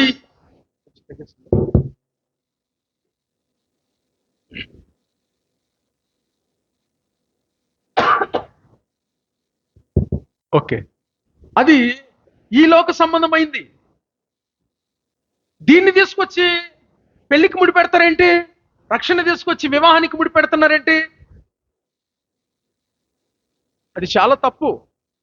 ఎవరో తప్పుడు పునాది వేసారు సంఘానికి. అది ఆ పెళ్లికి బాప్తీసం తీసుకోవాలి, పెళ్లికి బాప్తీసాలు బైబిల్ ఒకటి తీసుకున్నాడట. కాబట్టి అది అది మంచి పద్ధతి కాదు. అది వాక్యానుసారమైన చర్య కాదు.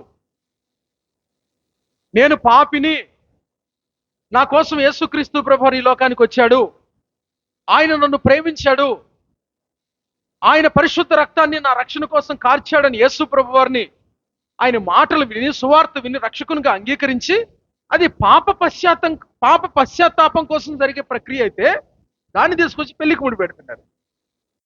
అది కాదు. వాక్యం అంగీకరిస్తే, నువ్వు ఎప్పుడు వాక్యాన్ని అంగీకరిస్తే అప్పుడు నువ్వు రక్షణ పొందాలి. అందుకనే బైబిల్ గ్రంథంలో రక్షణ దినం ఎప్పుడంటే జనవరి 1, ఆగస్టు 15, క్రిస్మస్ పండుగ రోజు, ఈస్టర్ రోజు కాదు. రక్షణ దినం నేడే. ఎప్పుడంట? నేడే రక్షణ దినము. నమ్మి బాప్తీసం పొందినవాడు రక్షింపబడును, నమ్మని వానికి శిక్ష విధించబడుతుంది. యేసు ప్రభు వారు ప్రత్యేకంగా శిక్ష వేయటమేం కాదు, ఆటోమేటిక్గా మనుషుల కోసం శిక్ష రెడీగా ఉంది. ఏంటా శిక్ష? ఇందాక చెప్పినట్టు పాతాళం నోరు తెరుచుకొని సిద్ధంగా ఉంది. మధ్యలో రక్షణ ఎందుకంటే ఆ పాతాళం నుంచి డైవర్ట్ అయిపోవటానికి, పాతాళానికి వెళ్ళే మార్గంలో నుంచి మనం రూట్ మార్చుకొని పరలోకానికి వెళ్ళటానికి సాల్వేషన్ మధ్యలో దేవుని ద్వారా రక్షణ మనకు ఉచితంగా అనుగ్రహించబడింది. కాబట్టి ఆ విషయాన్ని మనం స్పష్టంగా గుర్తించుకోవాలి. అందుకనే అట్లని జనవరి 1 అప్పుడో, లేకపోతే క్రిస్మస్ అప్పుడో, లేకపోతే ఏదైనా అకేషన్స్ అప్పుడు బాప్తీసం తీసుకోవడం తప్ప అంటే తప్పేం కాదు.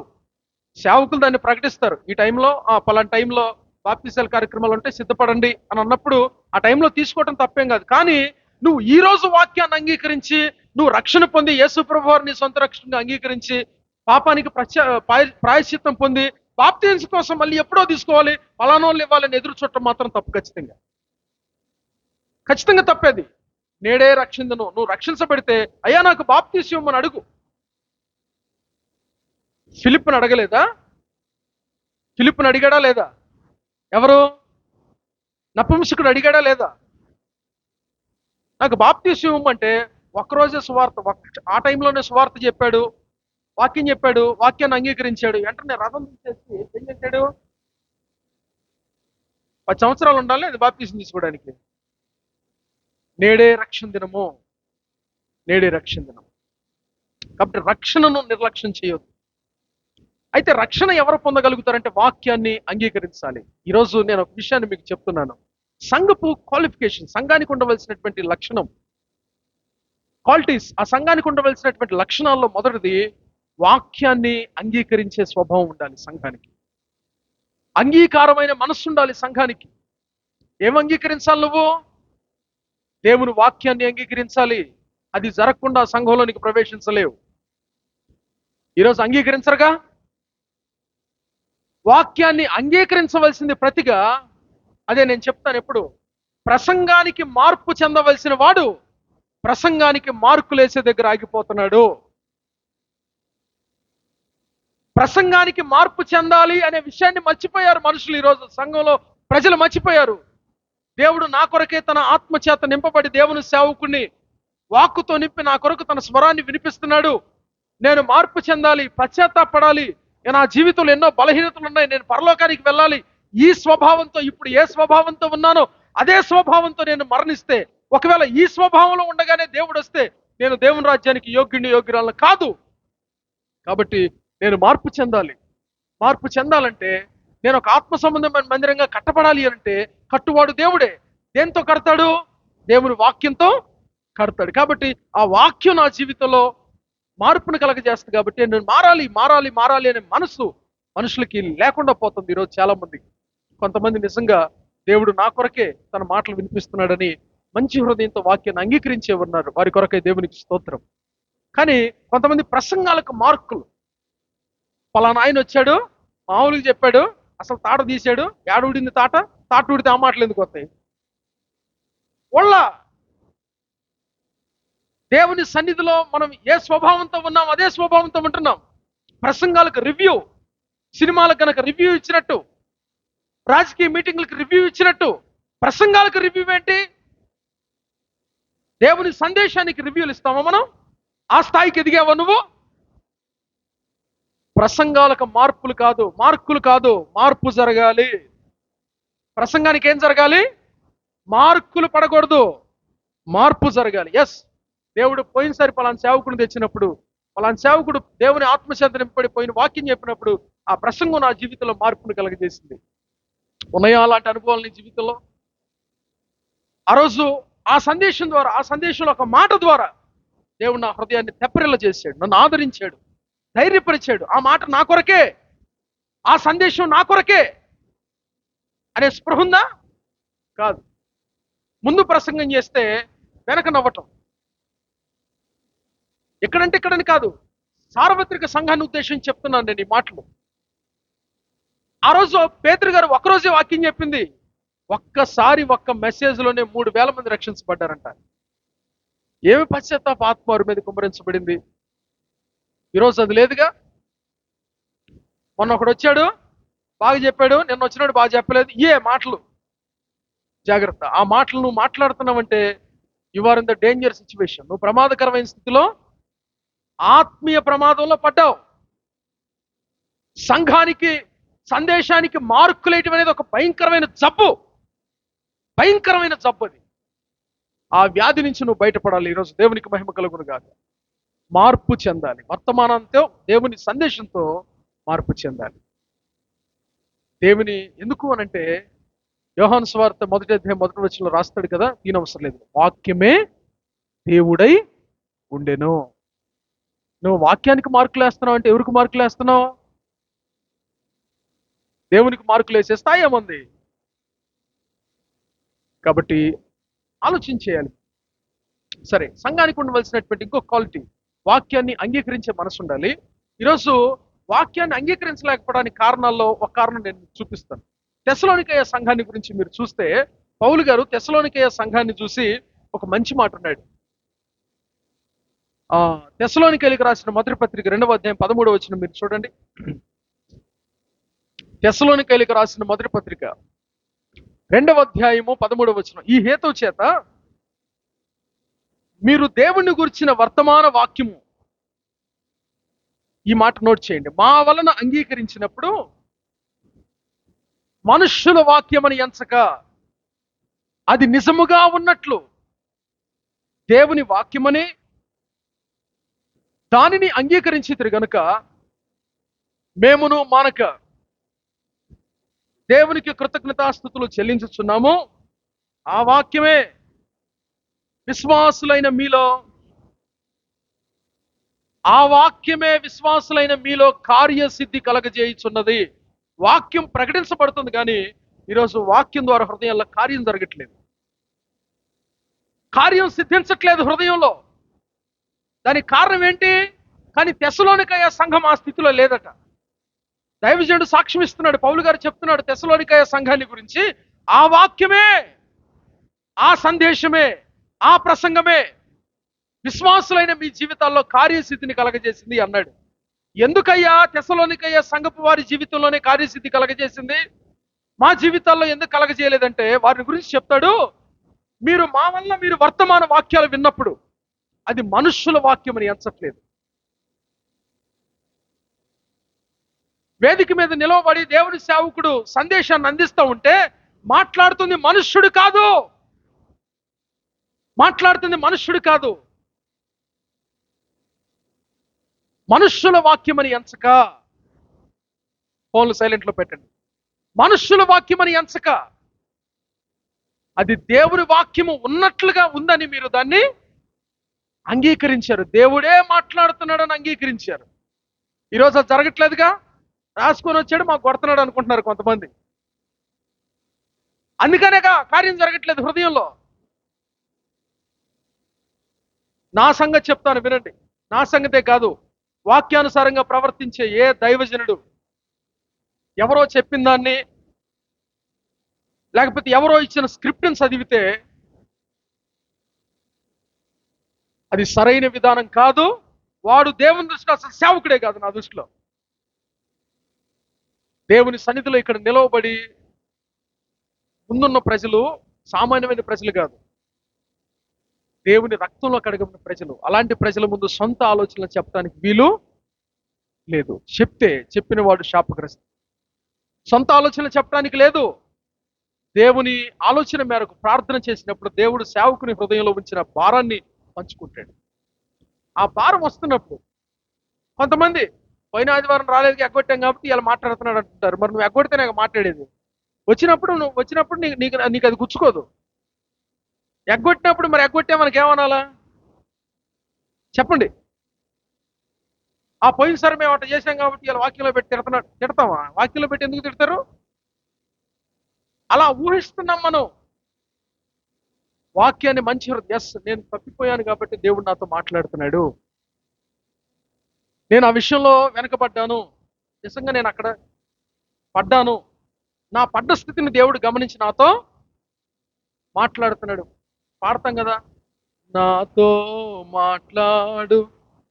మాట్లాడితేనేమో బాధపడుతుంటుంది, మాట్లాడమని అడుగుతుంటివి మాట్లాడుతుంటేనేమో బాధపడుతుంటివి. ఎట్లా? ఆయన మాట్లాడకుండా ఉండే దేవుడు కాదు, ఆయన మాట్లాడే దేవుడు. మాట్లాడుతున్నప్పుడు దేవుని వాక్యంలో ఒక విషయాన్ని గమనించండి. ఆయన ప్రేమించిన వారిని గద్దించుచున్నాడు. దేవుడు ఎవరిని గద్దిస్తాడట? తండ్రి మాట వినేవాడికే చెప్తాడు. మాట వినడంటే వాడిని వదిలేస్తారు,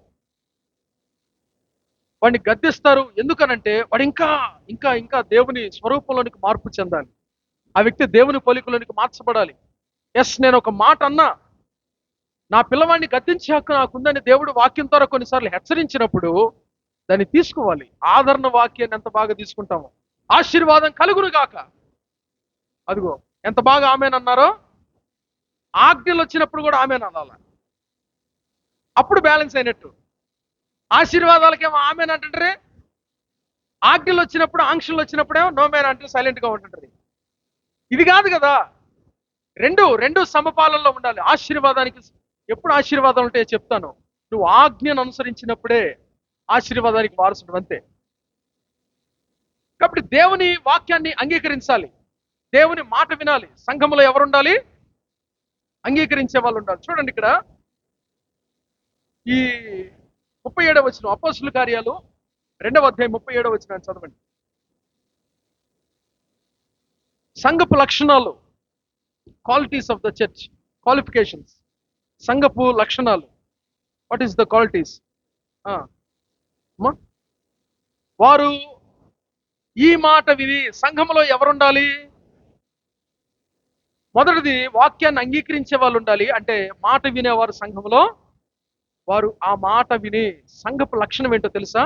సంఘానికి ఉండవలసిన లక్షణం మాట వినే లక్షణం ఉండాలి. ఏ లక్షణం చెప్పండి అందరూ ఆ మాట. నా మాట వింటున్న వాళ్ళందరూ ఆ మాట చెప్పాలి. సంఘానికి ఏ లక్షణం ఉండాలి? ఈ మాట వింటున్న వాళ్ళు ఆ మాట చెప్పాలి. మాట వినే లక్షణము ఉండాలి. That is the quality of the church. అది సంఘపు లక్షణం. వారు ఆ మాట విన్నారట. సంఘంలో మాట వినేవారు ఉండాలి. మాట వినేవారు సంఘంలో ఉంటే సంఘానికి గొప్ప క్షేమం కలుగుతుంది. మాట వినని వారు సంఘంలో ఉంటే ఆ సంఘానికి క్షామం కలుగుతుంది, అంటే నష్టం కలుగుతుంది. సంఘంలో ఎవరు ఉండాలి? మాట వినేవారు. అయ్యా, ఎవరి మాట వినాలి? ఇక్కడ రెండు విషయాలు చెప్తాను. సృష్టించి ప్రమాదంలో ఉన్నావని గుర్తించి ప్రేమించి ఈ లోకానికి వచ్చి నిన్ను గుర్తించి నీ కొరకు ప్రాణం ఇచ్చి రక్తము కార్చి రక్షించి పిలిచి కృపనిచ్చి రక్షణ వస్త్రాన్ని ధరింపచేసి ఒక సంఘంలో నిన్ను చేర్చి నిన్ను మరలా తనతో తీసుకుని వెళ్ళటానికి రాబోతున్నటువంటి దేవుని మాట మొట్టమొదటిగా వినాలి. దేవుని మాట వినాలి. దేవుని మాట ఖచ్చితంగా వినాలి. మనం మొట్టమొదటిగా వినాల్సింది దేవుని మాటే. ఈరోజు దేవుని మాట వింటలేదు.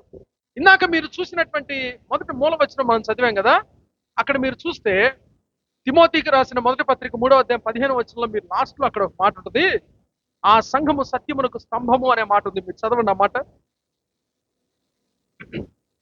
తిమోతికి రాసిన మొదటి పత్రిక 3వ అధ్యాయము 15వ వచనం మీరు చదివితే అక్కడ ఈ మాట రాయబడింది.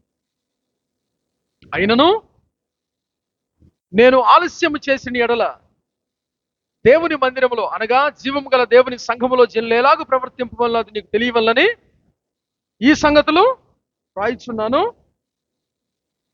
ఆ సంఘము సత్యమునకు స్తంభమును ఆధారమునై ఉన్నది. దట్ చర్చ్, ఆ సంఘము సత్యమునకు స్తంభము.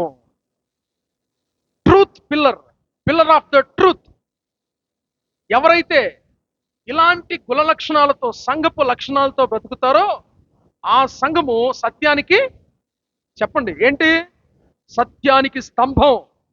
ఈ లోకంలో సత్యం ఎవరు?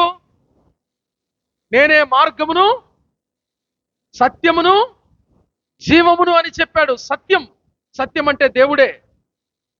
ఆ సత్యానికి స్తంభంగా ఉండాలి అనంటే సంఘపు లక్షణాలతో బ్రతకాలి. మాట వినేవారు సత్యానికి స్తంభంగా ఉండగలుగుతాడు. ఈ మాట మీరు రాసుకోగలిగితే అట్లా నోట్ చేసుకోండి. ఇక్కడ ఒక మంచి మాట, దేవుని మాట వినేవాడు సత్యానికి స్తంభంగా ఉండగలుగుతాడు. మాట విననివాడు 19వ అధ్యాయము ఆదికాండము 26వ వచనంలో ఇంకొక స్తంభం కనపడుతుంది. అక్కడ ఏ స్తంభం? Pillar of the salt. నేను ఒక ప్రశ్న ఉంచుతున్నాను మీ ముందు. నువ్వు సంఘంలో సత్య స్తంభమా లేకపోతే సంఘంలో ఉప్పు స్తంభమా?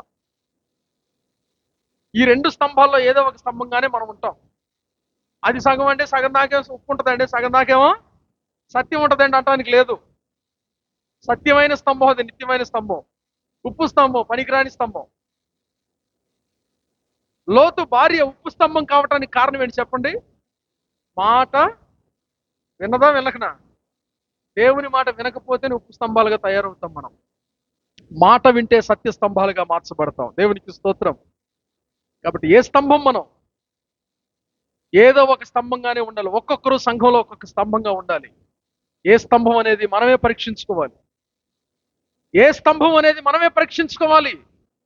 సత్యానికి నేను స్తంభాన్న, ఉప్పుకు నేను స్తంభాన్న అనే విషయాన్ని మనం గమనించాలి.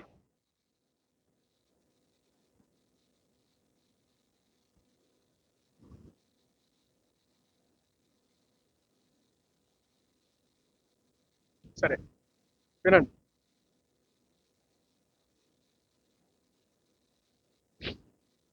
ఓకేనా? అమ్మా ఒకళ్ళ నుండి మిగతా వాళ్ళు రండి. ఒకళ్ళ నుండి మిగతా వాళ్ళు వచ్చేయండి. మాట వినేవారు సంఘంలో ఉండాలి. కానీ కొంతమంది వాక్యం వింటారు కానీ మాట వినటం అంటే ఒబే. మాట వినటం అంటే చెవులతో వింటాం కాదు. యేసుక్రీస్తు ప్రభువు ఏం చెప్పాడంటే, చెవిగలవాడు ఆత్మ చెప్పు సంగతులను ఏమన్నాడు? వినుగాక. వినటం అంటే ఏంటి? మీటింగ్కి వచ్చిన వాళ్ళందరూ చెవిటోళ్ళు వచ్చారా యేసు ప్రభు వారి మీటింగ్లో? కాదు కాదు, అందరూ చెవులు ఉన్నోళ్ళే వచ్చారు. అయితే హృదయపు చెవులు, లోబడే చెవులు ఉండాలి. లోబడే చెవులు సంఘంలో ఉండాలి. మీరు సౌలు గురించి మీరు చూస్తే సమూయేలు మొదటి గ్రంథము 15వ అధ్యాయము 22వ వచనాన్ని మీరు చూడండి. అక్కడ సమూయేలు మొదటి గ్రంథము 15వ అధ్యాయము 22వ వచనాన్ని మీరు చదివితే అక్కడ ఒక విషయం కనపడుతుంది మనకి. అందుకు సమూయేలు తాను సెలవిచ్చిన ఆజ్ఞను ఒకడు గైకొనట వలన ప్రశ్న ఉంచుతున్నాడు. దేవుడు చెప్పిన మాట వినటం కంటే దేవుడు సంతోషించే కారణం చదవండి.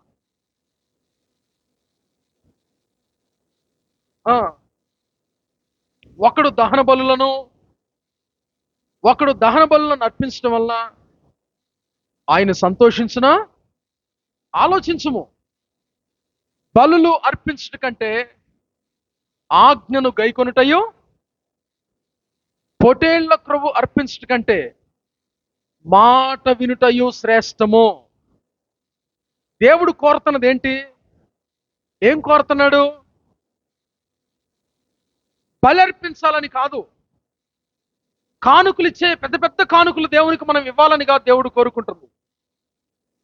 నీ కానుక కంటే కూడా నువ్వు ముఖ్యం. దేవునికి నువ్వు కావాలి.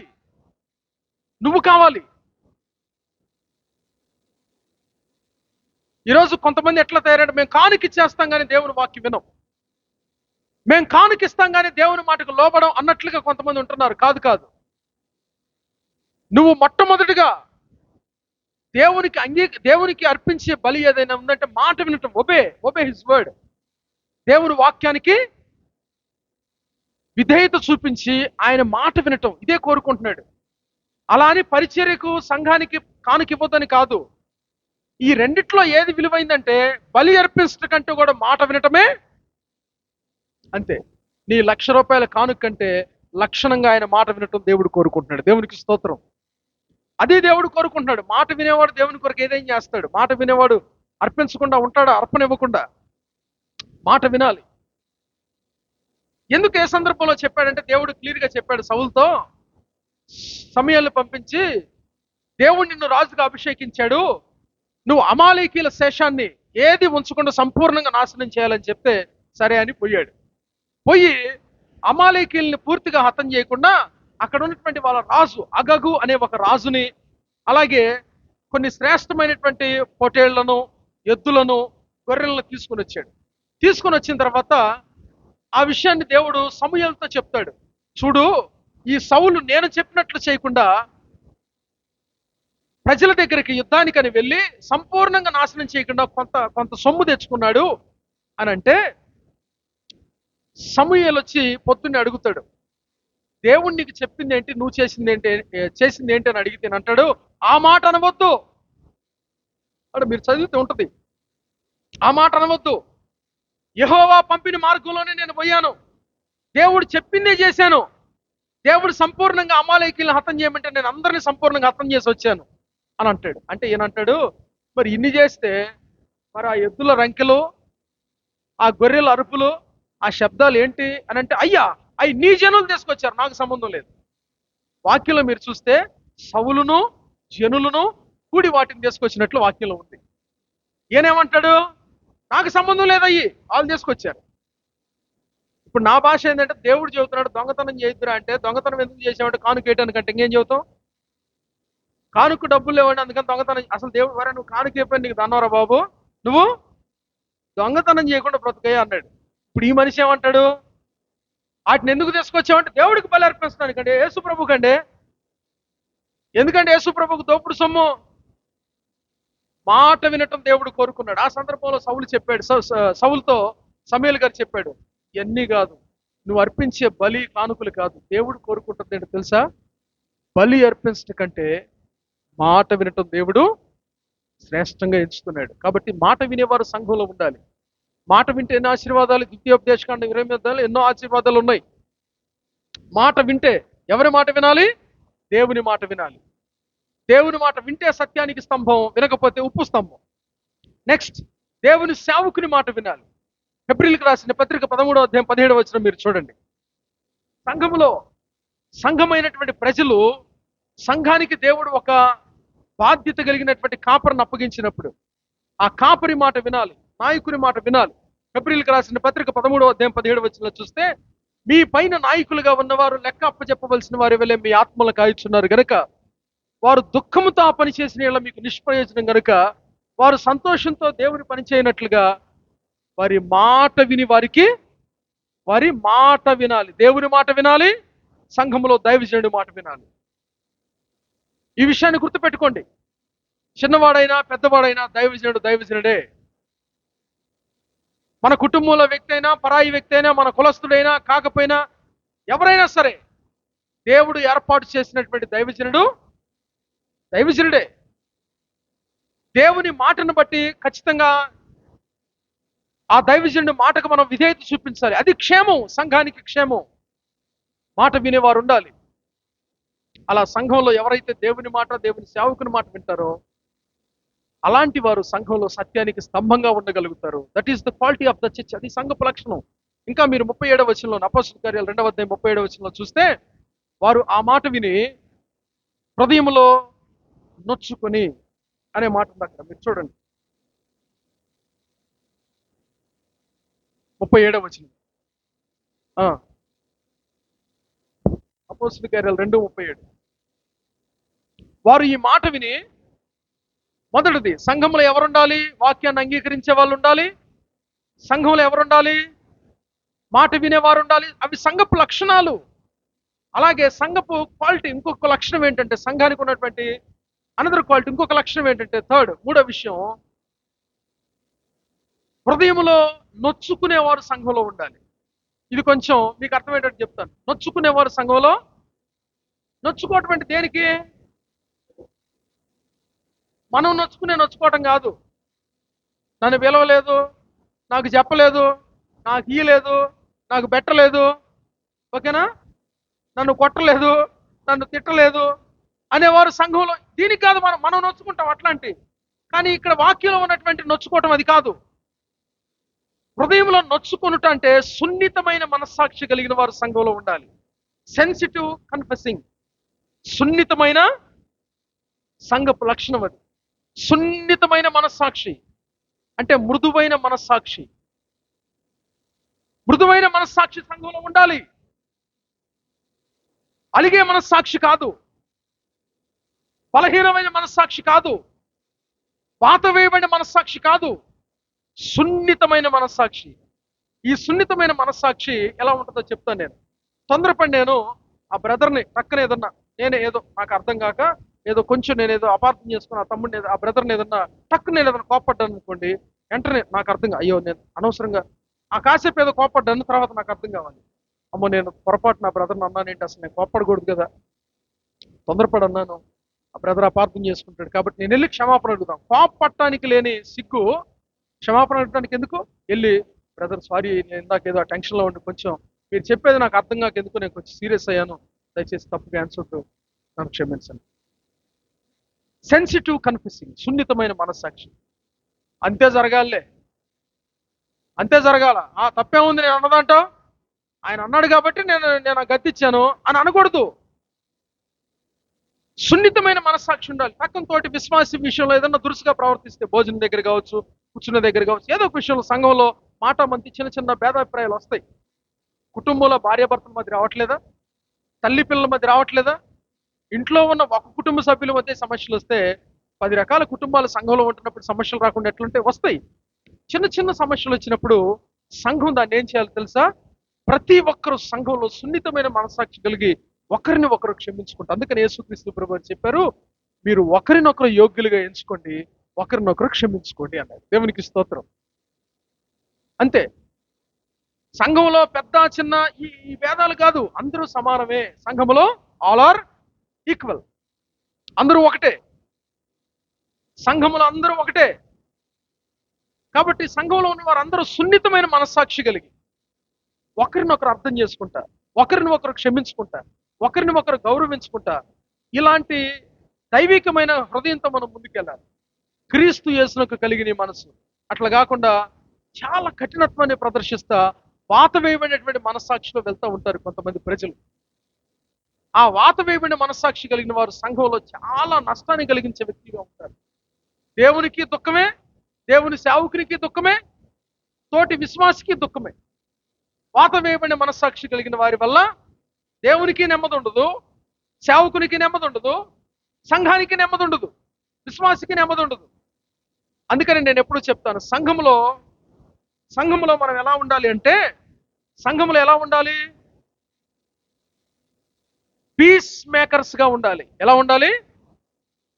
Piece makers. ప్రాబ్లం మేకర్స్ గా ఎవరు సంఘంలో ఉండకూడదు.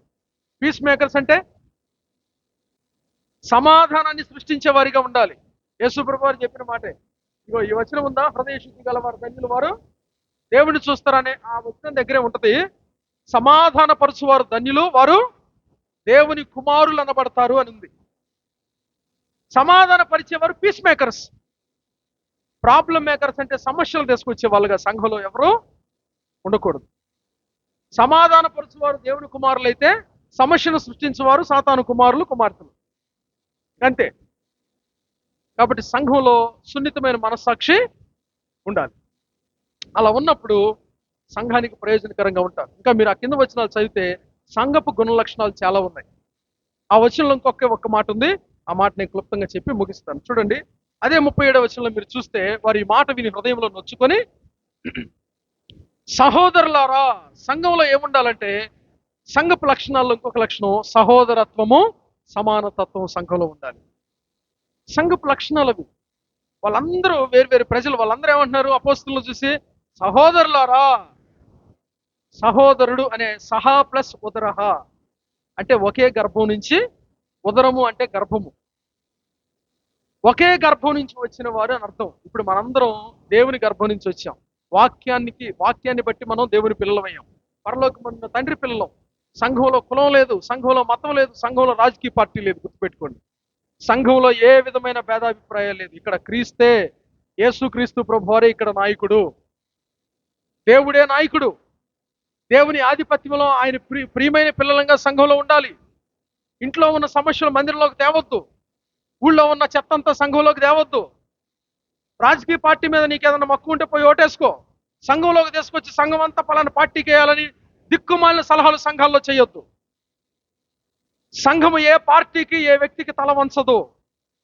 సంఘము దేవుని శరీరం. దేవునికి స్తోత్రం. సంఘంలో సహోదరత్వం ఉండాలి, సమానతత్వం ఉండాలి. సంఘంలో కుల తారతమ్య భేదాలు, భాష, ప్రాంత, దేశ, వర్ణ, లింగ వివక్ష భేదాలు సంఘాల్లో, స్త్రీలైనా పురుషులైనా అందరూ, ఆఖరికి సంఘంలో నపుంసకులుంటే వారు కూడా సంఘంలో సభ్యులే. వారికి సంఘంలో సముచిత స్థానం కల్పించాలి. ఆల్ ఆర్ ఈక్వల్, అంతే. అలాగే సంఘంలో ధనవంతుడని పేదవాడని తారతమ్యం కూడా చూపించడానికి లేదు.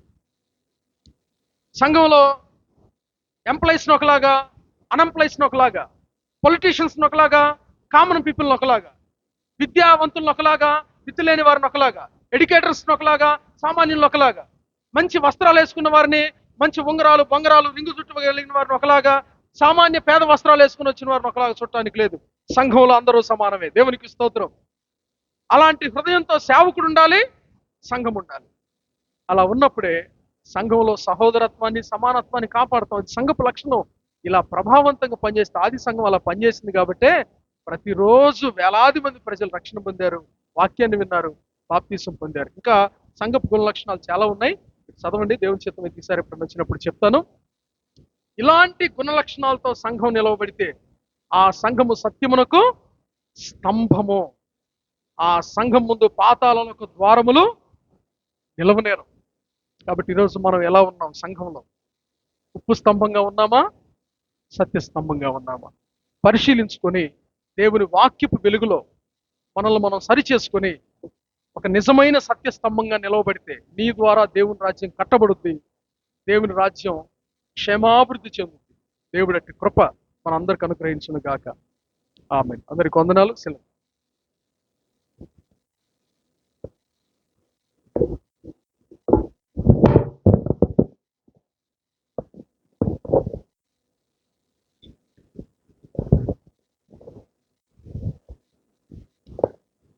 చక్కటి మాటలు అందించిన దైవ సేవకులు జగదీష్ అన్నయ్య గారికి ప్రత్యేకమైన వందనాలు. 7 సంవత్సరాలు అన్న ఇక్కడ పరిచర్య. 7 సంవత్సరాల్లో ఎంతో మందిని సేవకులను తీసుకొచ్చాను. మీలాగా ముక్కుసూటిగా ఉన్నది ఉన్నట్లుగా చెప్పిన సేవకులను చూడలేదు. మొట్టమొదటిగా మిమ్మల్ని చూస్తున్నాను. సంఘానికి కావలసిన లక్షణాలు ఏంటో పరిశుద్ధాత్మ దేవుడు యేసయ్య దేవుడు మిమ్మల్ని నిలబెట్టి సూటిగా సేవకునితోనూ సంఘస్థులందరితోనూ దేవుడు ముఖాముఖిగా మాట్లాడారు. దాన్ని బట్టి నిన్ను మనసుతో వందనాలను. వాక్యం అర్థమైంది అన్న వాళ్ళందరూ కూడా బిగ్గరగా దేవునికి స్తోత్రం చెప్దామా? హల్లెలూయా. అన్నయ్యకి 2 పరిచర్యలు ఉన్నాయి. అమరావతి దగ్గర 2 పరిచర్యలు ఉన్నాయి, 2 సంఘాలు ఉన్నాయి. ఆ సంఘాలను వేరే సేవకునికి అప్పగించి నన్ను ప్రేమించి గడిచిన రాత్రి ఈరోజు ఈ 2 దినాలు కూడా మనతో గడిపి విలువైన దేవుని మాటలు సేవకుడు దేవుని సహాయంతో అందించాడు. సేవకుడు నిన్నటి దినాన ఈరోజు మరి మీకైతే ఎలా ఉందో నాకు తెలియదు, కానీ యథార్థంగా చెప్తున్న మాట, దేవుడు నాతో సూటిగా మాట్లాడాడు. ఆమేన్. ప్రార్థన పాడబడుతూ ఉండగా విలువైన కానుక దేవుని సన్నిధిలో అర్పిద్దాం. ఎవరైతే బలలో మరి చేయవేయబోతా ఉన్నారో వారు కూడా ప్రార్థనా పూర్వకంగా సిద్ధపడవలసిందిగా ప్రభు పేరిట మీకు మనవి చేస్తూ ఉండగా పాట పాడుతూ ఉండగా శ్రేష్టమైన అర్పణ ప్రభు సన్నిధిలో అర్పిద్దాం. మన మధ్యలో ఉన్న శిబురక పాట పాడుతూ ఉండగా ఒక కానుక అర్పిస్తారు.